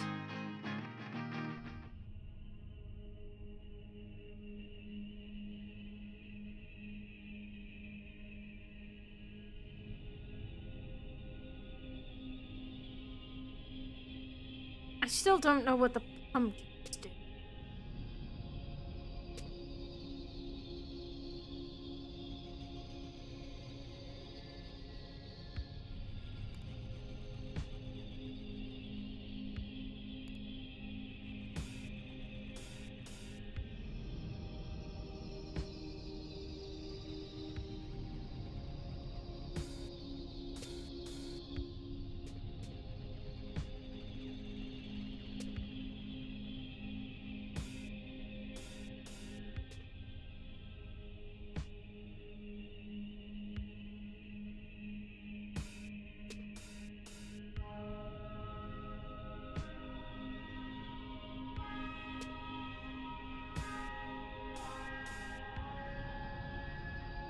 Well, that's all the healing I get.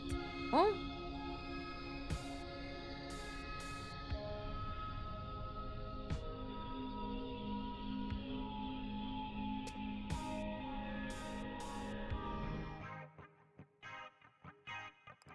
Healing in the chest, please? No? $2? Where's my Temple of Market? Okay, we're going to do an experiment. Wait. And play. Dang. My gamble went horrifically and I am in shambles.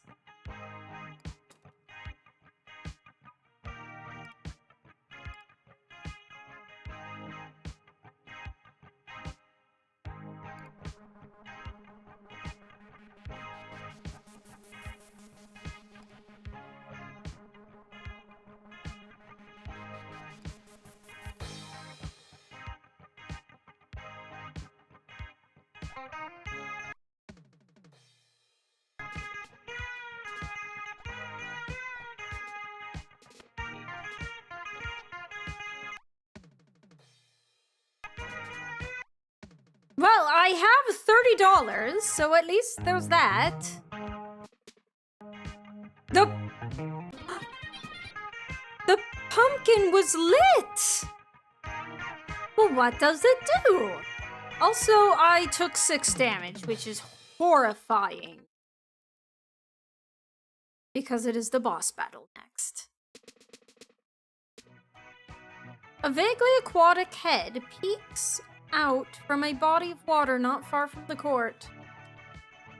Your Majesty, I have good reason to believe that we are looking at a rare beast known as a Leviathan. Correction, I believe you mean a kraken, dear Robin. Look, it is clearly a squid, not a snake. As loath as I am to agree, it is true that kraken is probably the more appropriate term. No, look, it's in this book. There's a photo and everything. Robin presents an old academic text on various monsters. There's indeed a photograph of the squid beast under the subheading labeled Leviathan. As I flip through the pages, I determined that the authors used the term Leviathan as a kind of sub-classification of monster. Putting aside what it's called, it doesn't appear to be showing signs of aggression. If it meant us any harm, it would submerge its head the moment it spot us. Like that? Yes, just like that.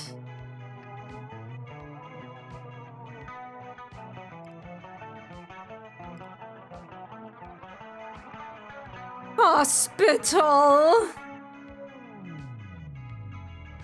Hospital!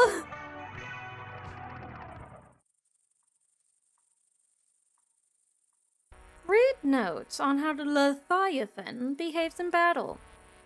Right. All of this is coming from the textbook, but here are some important notes. First, the Leviathan exclusively attacks from water. Specifically, it will strike at any threat to the left or right of any water tile. Its strikes are strong enough to decimate our units, but it cannot attack anything above or below water tiles for some reason. We can use this weakness to take appropriate shelter or to strike back. If we wish to actually attack the Leviathan, we'll need to first destroy enough of its limbs to force its head to the surface. But be warned, if we make it mad, it will begin hurling projectiles similar to those fired by catapults. But here's some good news. The Leviathan has no allegiance to the enemy. It will attack them just as it attacks us, and they will do the same to it. It might be in our best interest to just lay low and let the enemy and Leviathan fight each other. And those are all the notes I have. Okay, so just don't go near the water.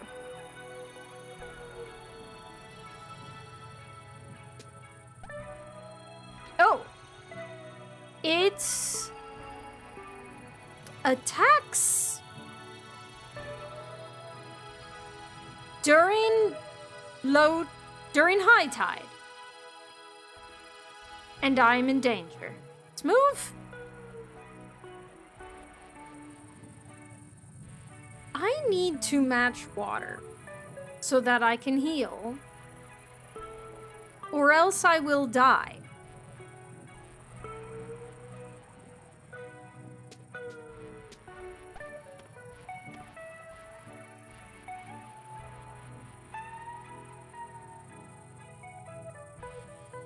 I also need to survive. Oh, no. I am surrounded.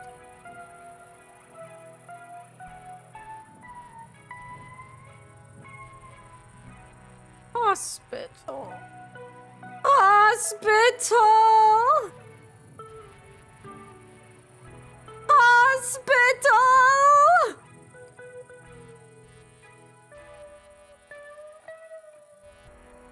I can't match the hospital. Okay. This is going to be a terrible move, but ow.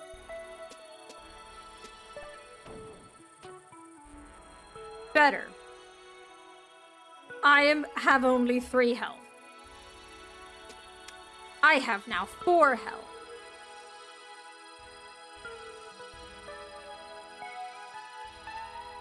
If I match here... Okay, that doesn't even match. I can't match the hospital. I don't think it can reach me from here, though.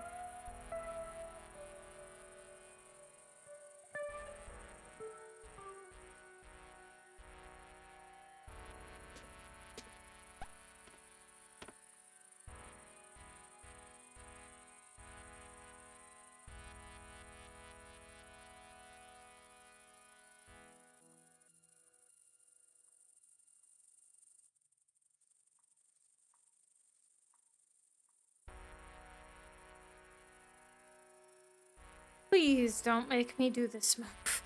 Please let there be any other move. There's this move.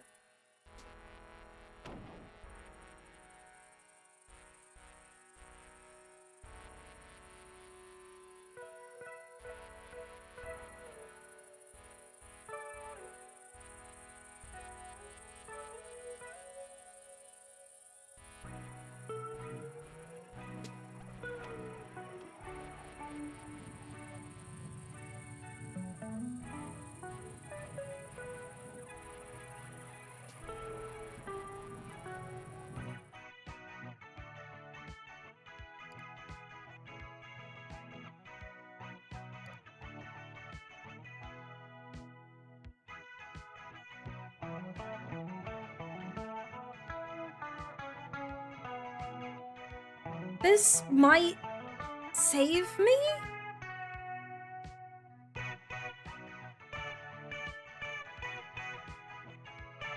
But my...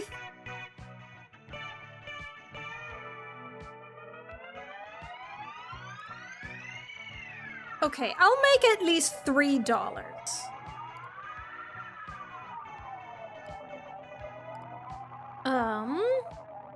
I'm right there.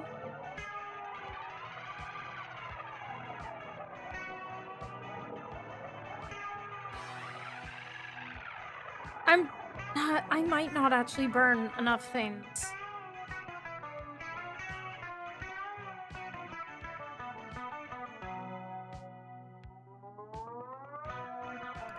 But I need to try. There's way too many hills around me. I wasn't thinking about that.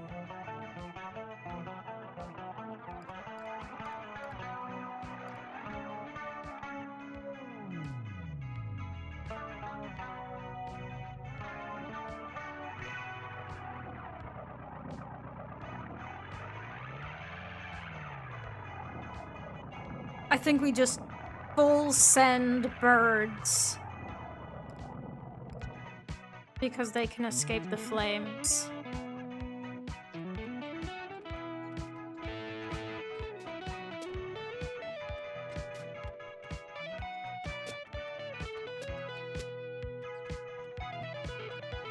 Okay, we have $30. And we've made a bunch of money from health from confirmed kills. And we're going to get to put so many things in the pantry.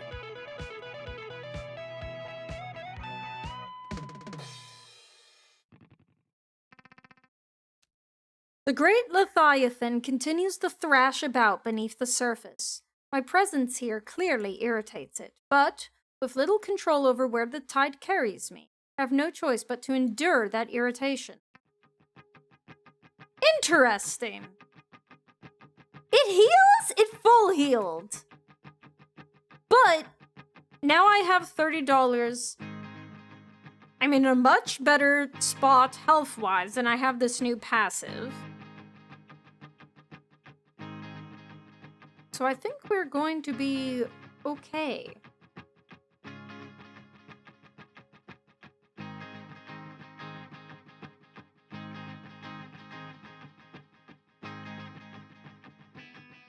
I'm going to go here. Well, I don't like catapults, actually.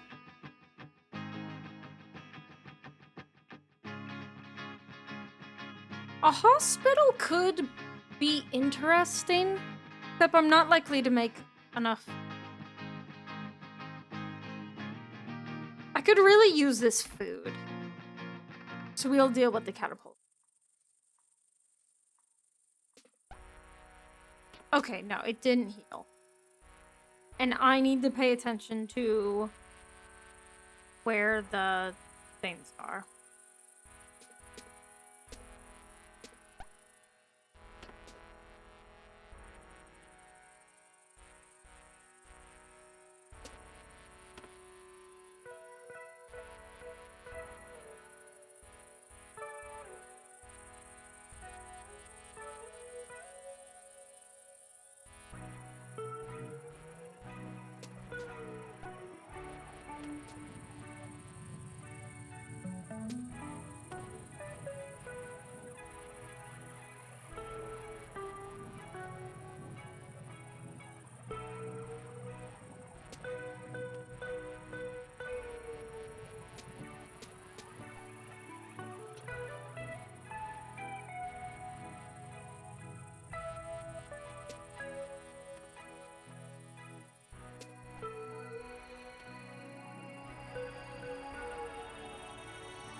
Alright. Placement seems pretty good. And we have both the market and the shop. Working structure duplicates the first 3 units I produce each battle.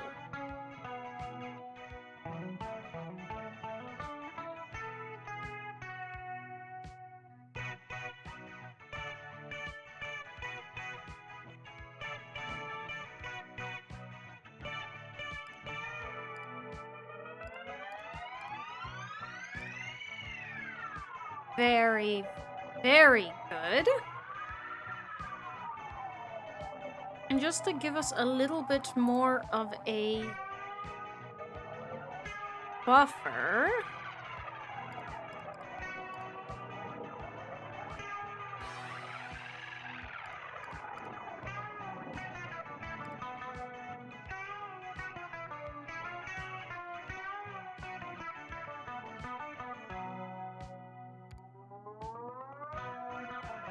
Actually,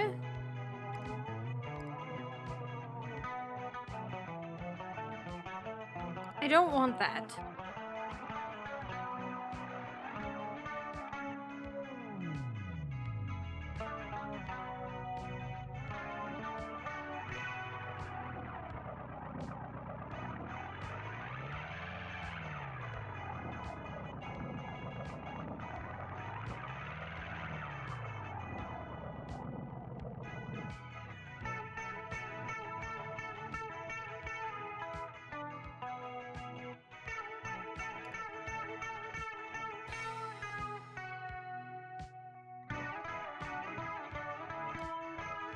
Okay, that's not how I thought that would work, but that's very good. It produces the fire as well? Fantastic!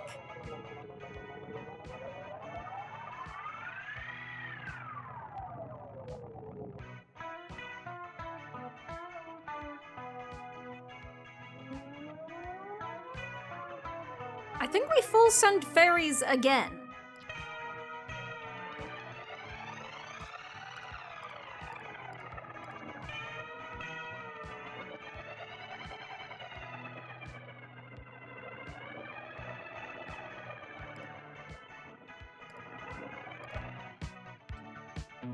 So last time the enemies didn't do much of anything to the Leviathan. But this time, the mirror is very, very helpful. And I am far less afraid. The music in this game is so good! And we are making so much money. Alright, it's down to 18 health. The Leviathan lets out a great howl that manages to stir emotions within me. Amid the noise, I pick out a distinct feeling of resigned frustration. Your Majesty, I believe that it means it is about to give up.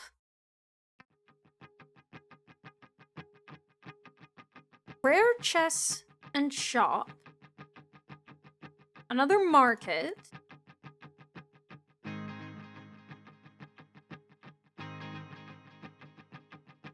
Okay, I would like a shop. I also need wood quite a bit. The mirror stays, which is fantastic.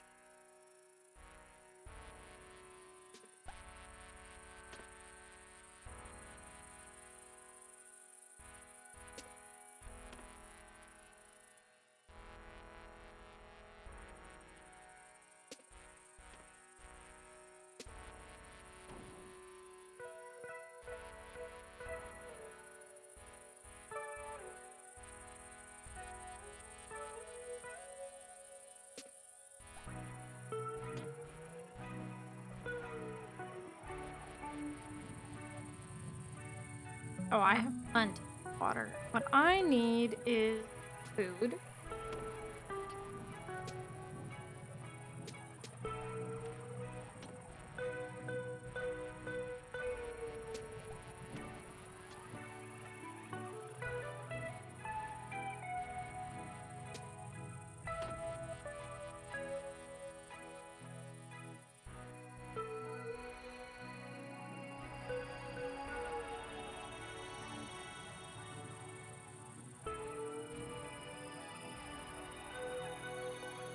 This is no food.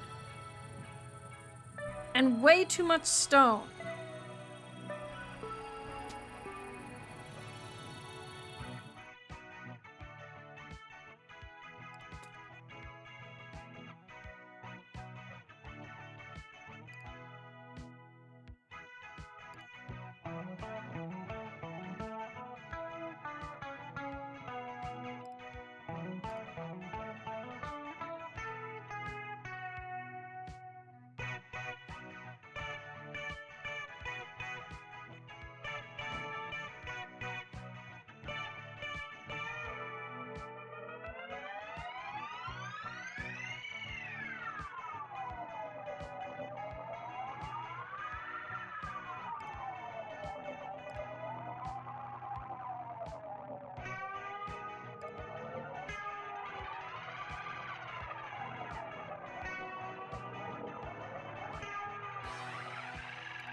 There we go.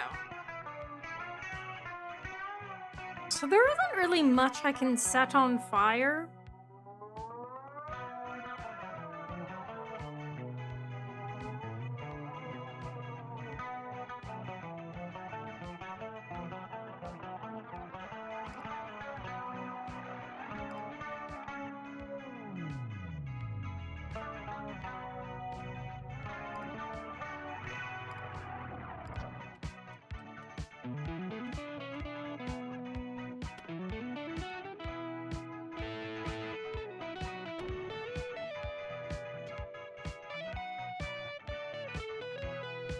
Oh!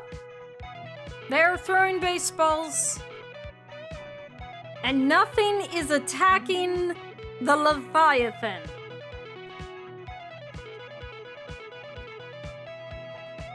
A pathetic showing all around. The Leviathan looses another howl before retreating beneath the surface once more. I tentatively keep my eyes on the spot where it disappeared into the void, half expecting it to surface once again, but it does not. Still, I can't help but feel wary now that I know there are creatures such as that lurking unseen beneath the surface of the tide.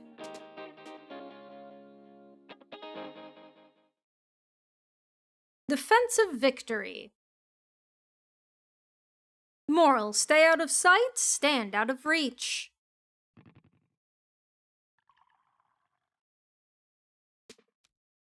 With the war now behind, I encounter a memorial dedicated to its victims. Casualties 90. Now, having expended much of its energy during the day, the court retires to bed. Hey, Cross! I've had quite the stream today. How was yours? You seemed very intent on your sciences and your maths. Which, believe me, as a wizard, I understand completely. You've got your teeth sunk into an interesting problem. It is difficult to tear yourself away from the flow of it all. I have been unlocking new jobs that my castle can take on, which is why it's currently on fire, and I've defeated a Leviathan. Also, one of my courtiers has earned his MBA, and I have drank the potion of liking baseball. Also, I got 2 raids.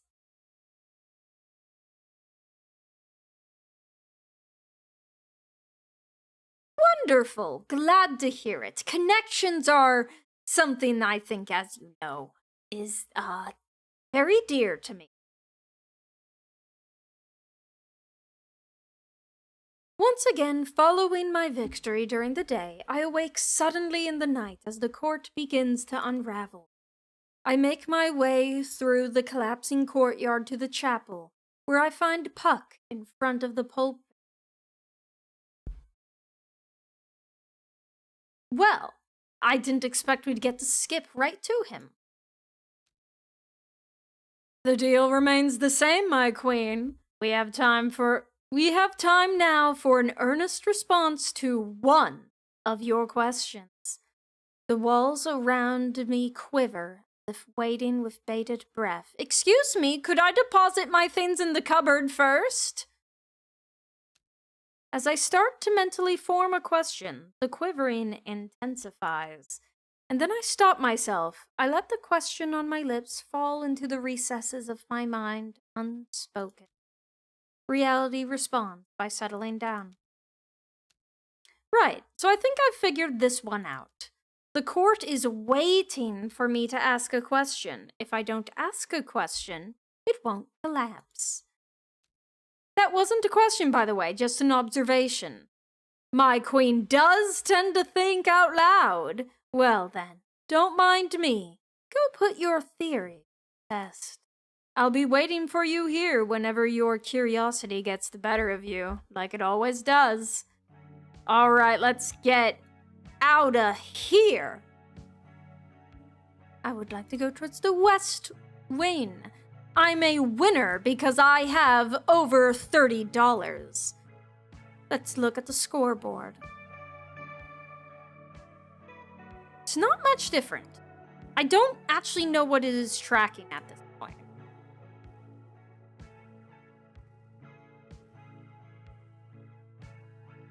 Yes, I worked very hard by burning the world down.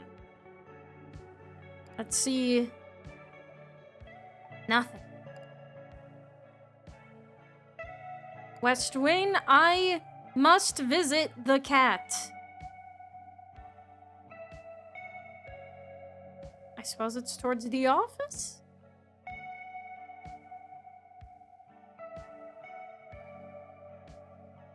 East Wing.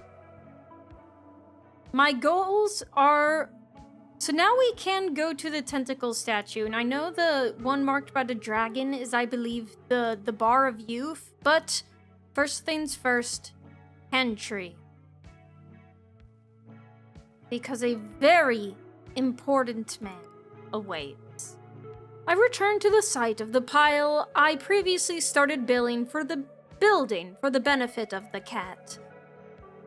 Yes! Let your legacy be one of grand public works, great queen.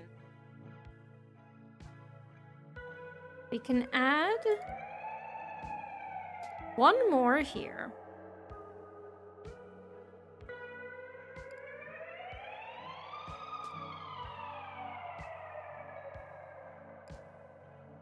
I'm almost to the top. Having stacked it as high as I can, I step back from the pile. The cat paces back and forth in front of it, placing his front paws on its base, then quickly retreating. I think your work remains unfinished, Great Queen. This ladder cannot support my hefty martial build. I think I understand its trepidation. While it does reach the top of the shelves, this pile isn't particularly stable. If I stack it to the top along every column, that should provide enough stability. Boo. Hiss, even.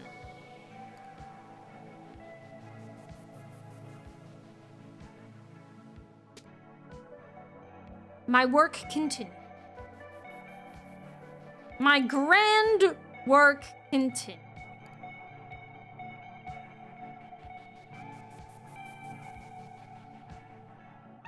Let us look in the Leviathan room. A gift shop. Of course there's a gift shop inside the court. I spend a moment marveling at the elaborate gift shop inexplicably stationed within the walls of the court. Desire runs thick through this room. I briefly imagine myself on an elementary school field trip, enamored of objects that would have no appeal to me under normal circumstances. Well, welcome, reversed cards, and good work today. Hopefully, the soothing vibes of this mysterious game can provide you some respite.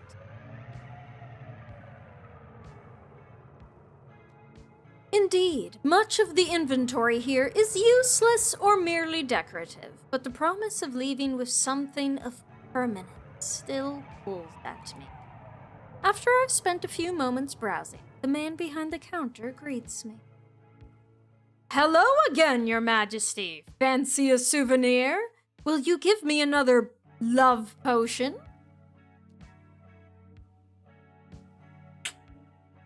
Odd. Last I saw him, he was outside the court selling me footballs. What was my experience in other non-Feywild planes? Let's see here. Because I am a fan of divination as well, I have relatively frequently explored the plane of thought and investigated the winds thereof, which are difficult but exciting to harness. It was actually partially thanks to them that I was able to discover the whereabouts of Knight Gardenia at all. I think that plane is a bit more abstract than, say, the mirrored planes of the Feywild, Material, and Shadowfell, which I have explored, though being the polar opposite in many ways of the Feywild, I cannot bring myself to enjoy it as much as I generally like contrast and try to be accepting of that which I do not immediately understand. It just drains me. But yes, I believe that those three planes are quite, I suppose, constrained by each other, while the plane of thought is far more flexible, abstract, and expansive, such that it can even allow those winds to blow far beyond. It is.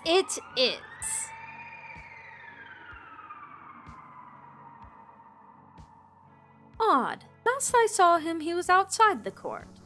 Yeah, that one's on me. I'm confusing inside and outside all the time. Don't worry about it. Anyway, if you're gonna show up here, you should know we don't accept money. Only tickets. Ah, so in truth, this is less a gift shop than it is a prize counter.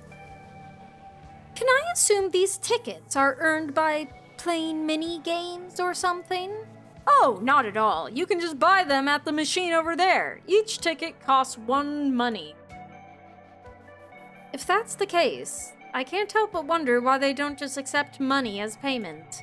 Oh, that's because I don't touch this stuff. Against my religion. But also, tickets are permanent. You won't lose them when you go to sleep or lose a war. They make a great investment. Been trying to get my friends and family in on it for years. That does sound useful. Can I also exchange tickets for money? Nope. Ah. Anyway, here are some souvenirs that should be perfect for a fairy queen like yourself. The gift shop tempts me, the allure of permanency. Defensive job. That remote will let you change the channel during the weather report. I can choose which boss fight is coming up. Unlock the moat card so it appears in shops and chests. That looks like one of my missing keys. Unlock the Fairy Archer card so it appears in shops and chests. Well, I would very much like to get my key back. But before that, I cannot afford to spend all of my money on tickets without first going to my room and becoming a winner. But before I do that, let's go into the room marked by the dragon statue, the Fountain of Youth. I would like a drink at this bar. I return to the bar for another drink. Max comfort. With time and repetition comes comfort. I feel my maximum comfort level increase to 3. As I drink, the prophet nearby stirs from his sleep. He seems excited about something. Hey, that's it! Am I right? You got I'm not sure what he's... So whatchamacallit? The light! The light of youth! Is he talking about this? Yeah, the light of youth! It burns! It burns! I'm not actually burning him as far as I can tell, but I put it away nonetheless. Hey, you know what? You know what? What? You should use that on the beast. No way, I mean the dragon. It's the only thing that can tame him. Oh, wow, fight fire with... me. If I were to paraphrase what he told me, I guess it would be that I should face the dragon while using the fire court. Oh yeah, that was a good one, ma'am. The kind of portent I'd be eating if I were you, you know. My drink now finished, I stand up from the bar. Goodbye. I don't know why the barkeeper is Minnesotan. Okay, so before we go back to the Leviathan statue, my office is open, possibly because I earned $30.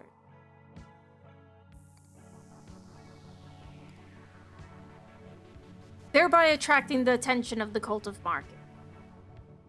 Yes, every tavern I've ever went to, they'd be asking how the weather is and would you like some hot dish, you know? Yeah, you betcha.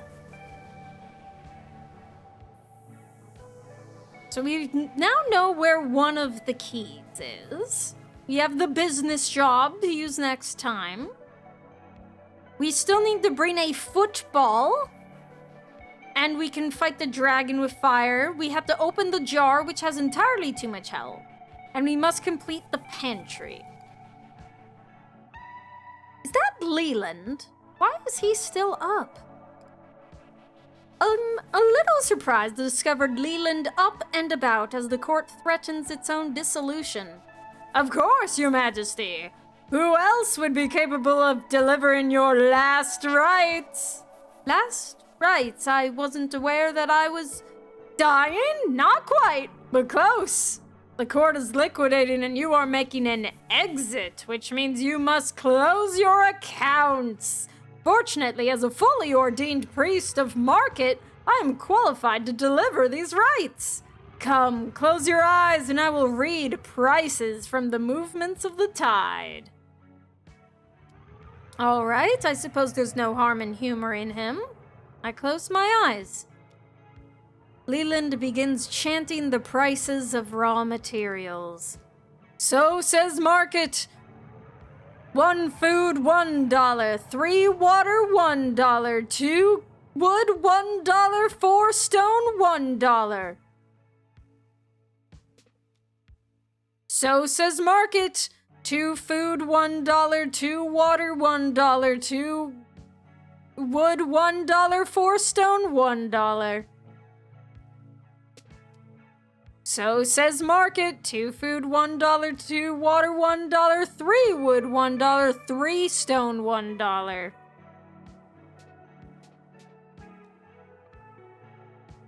So says market. 2 food, $1. 3 water, $1. 2 wood, $1. 4 stone, $1. I don't know if what I'm doing is affecting the prices. Because sometimes the stone and wood goes down.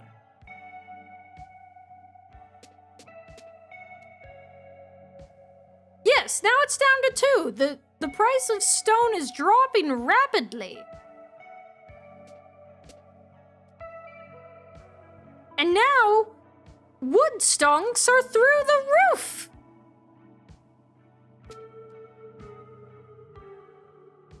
Oh, but the water is abysmal. And now for the final word of market. 1 food, $1. 2 water, $1. 3 wood, $1. 4 stone, $1. which means the value of the court's resources adds up to $8.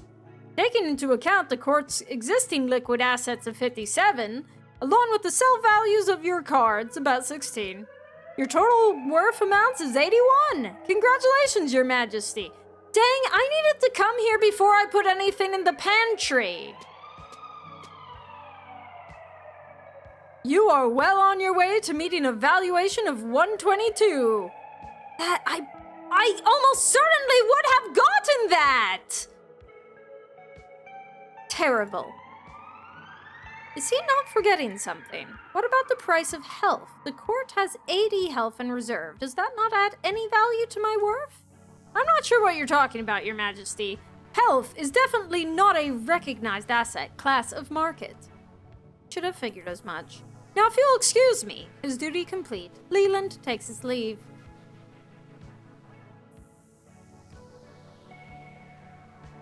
I'm very disappointed I did not go here before the pantry.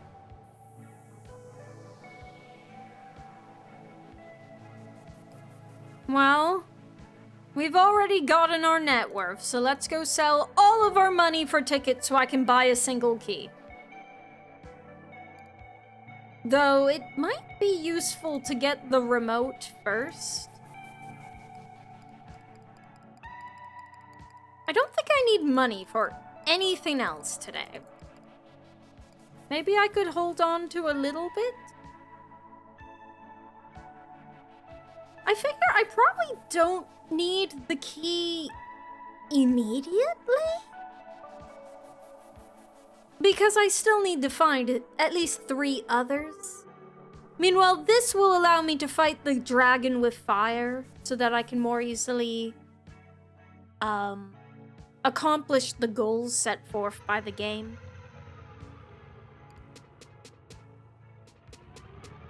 I've recovered the fabled remote control. Now I can change the channel when looking at the weather report in the morning.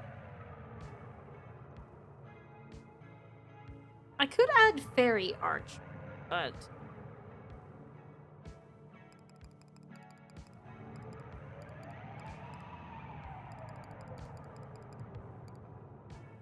I don't need money. I don't even like it. I just want to throw it away. Oh, you're a fire archer. I thought you were a fairy archer. I don't think I need that more than the key. Build up a fan base that you must avoid at all costs? Oh, that's a job! And this is also a job. Oh. Well, we already have a job that we need to try out next, so I think I will continue saving up for the key. And it is getting quite late, so...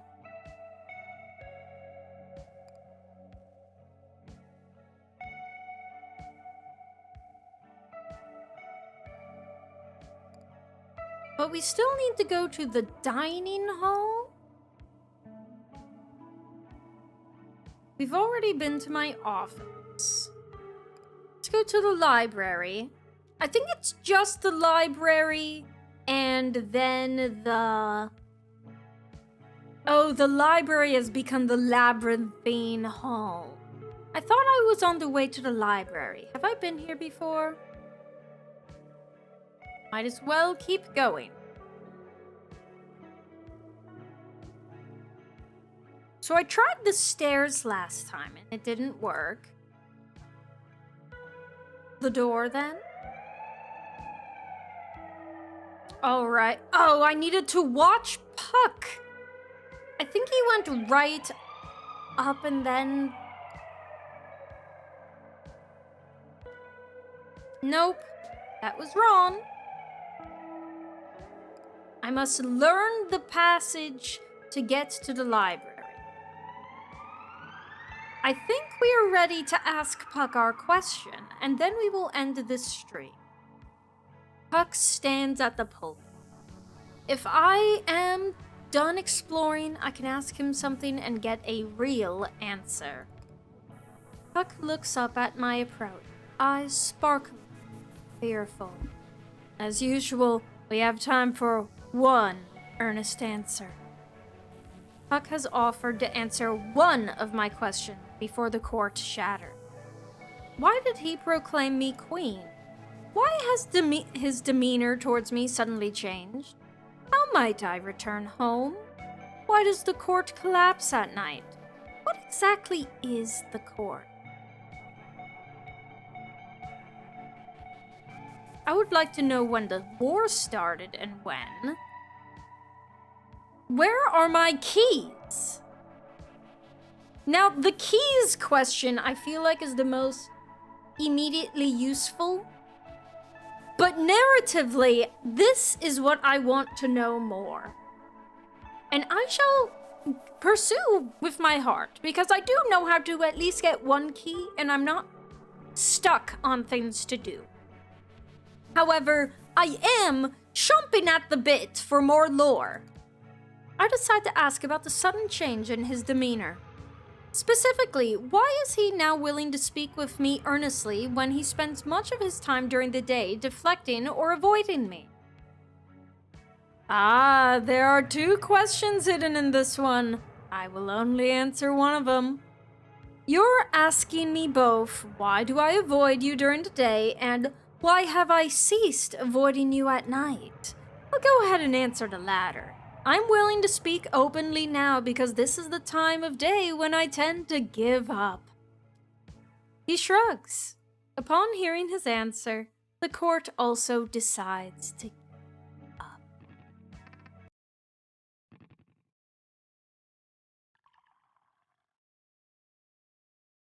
Okay. I wake with a start as a cat leaps off my lap. My legs seem to have fallen asleep.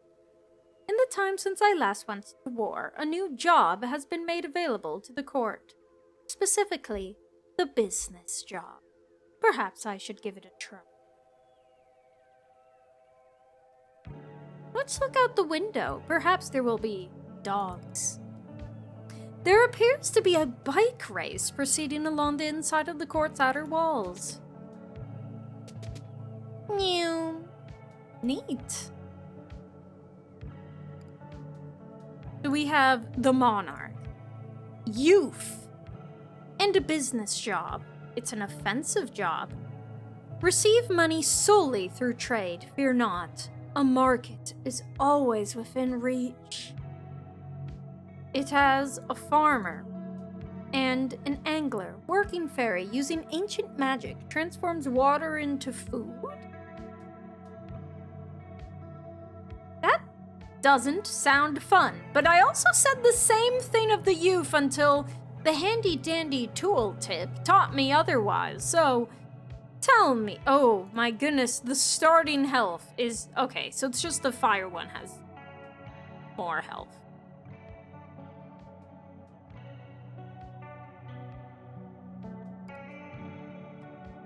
Leland, the newly minted chief economist of the court, proposes a new approach to the war.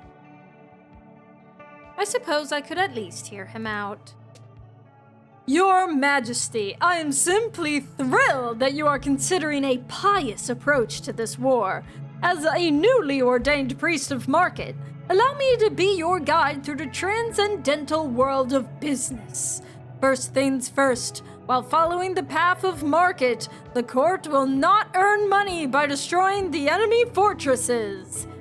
This is because followers of market do not have jobs. They create jobs. To compensate for the lack of standard wages, market itself will provide the church with funds. What he means, no need to seek out market on the battlefield. With the business job, market is always available. The mechanisms of this divine intervention are quite complex, but I stop him there.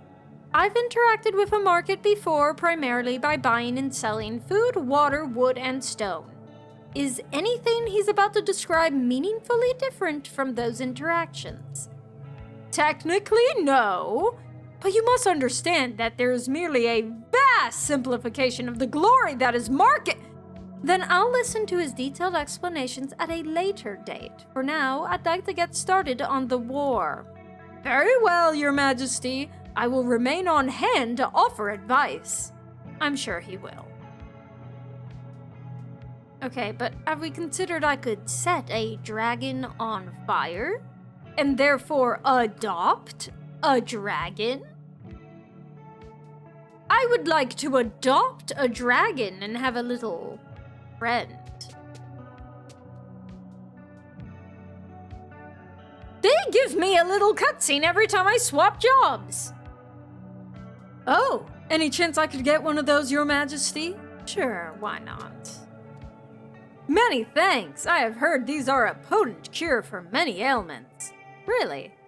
That's a bit of a surprise, since, among mortals at least, they are commonly understood to be the opposite. Oh yes, I know they'll kill you, but they won't kill me, so I'm free to use them as a balm for my many agonies. Me and him both, I suppose. If I may ask, what are the agonies he is attempting to soothe? Heartbreak, mostly.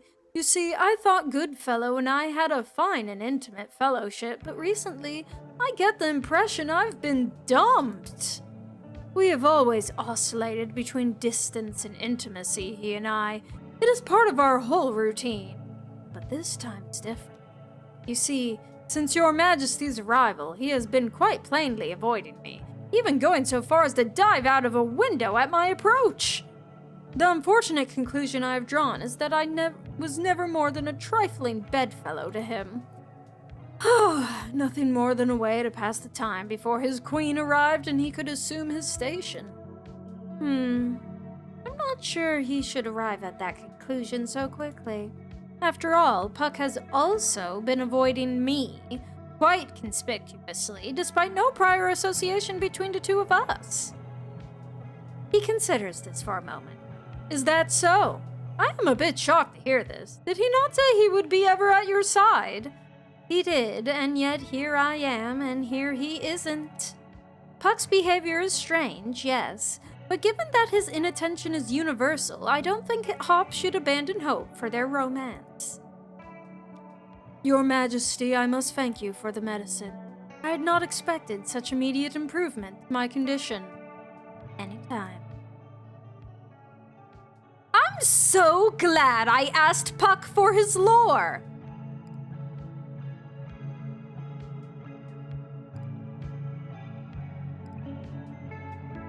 We must find a way back into the library at night.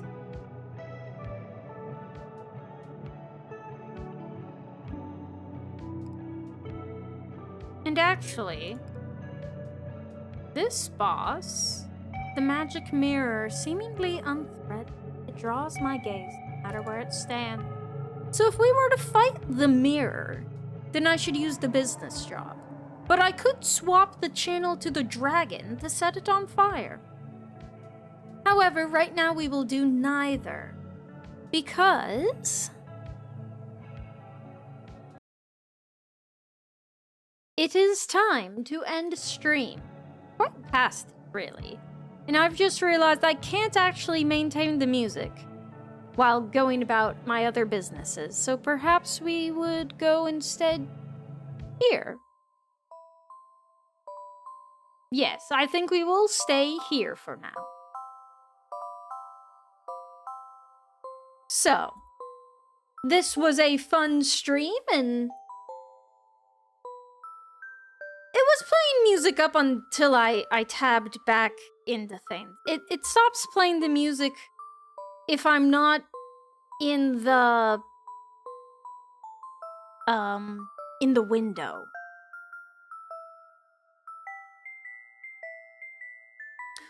Oh, something I should say as I prepare to depart. I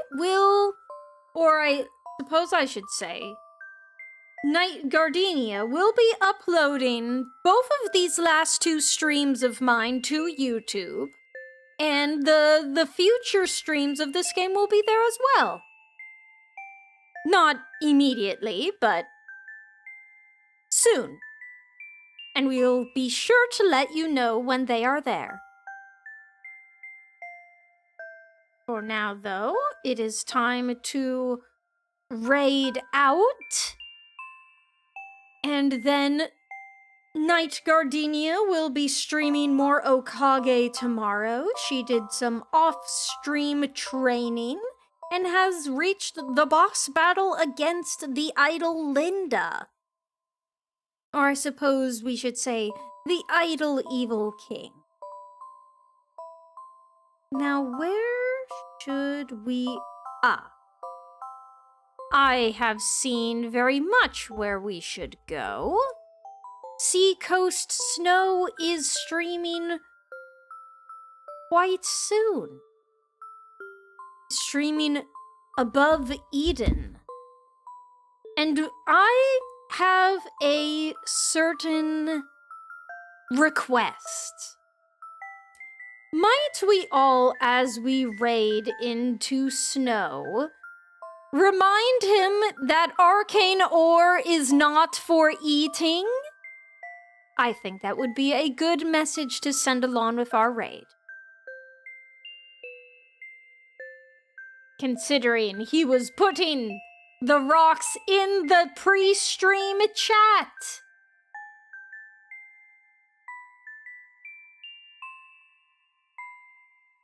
Very well, then. We've discussed updates. We've discussed when next stream will be. So without... Channel is offline.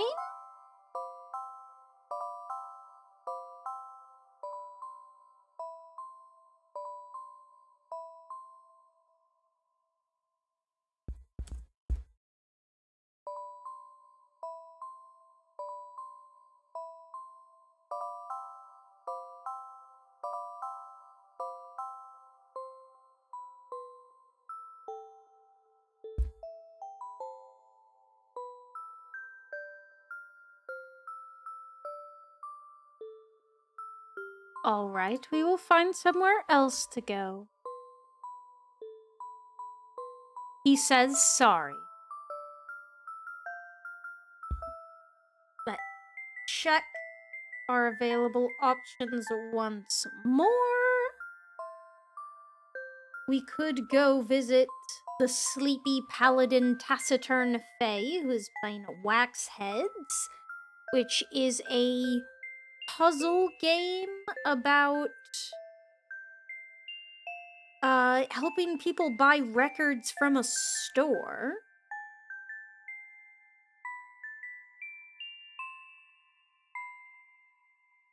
Or we could visit M, who is playing Alabaster Dawn. Both of those seem good. I think due to the sleepy nature, we will go with Taciturn. Especially because we share being Fae.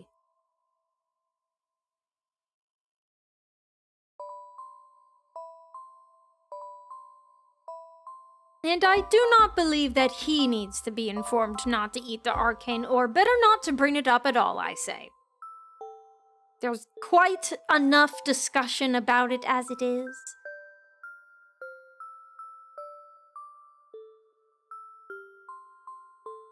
Very well, then. I will see you all sometime soon, I hope, and I hope you will all have a good time with Night Gardenia tomorrow.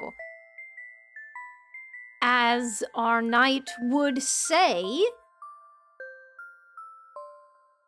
may your efforts ever bring you glory,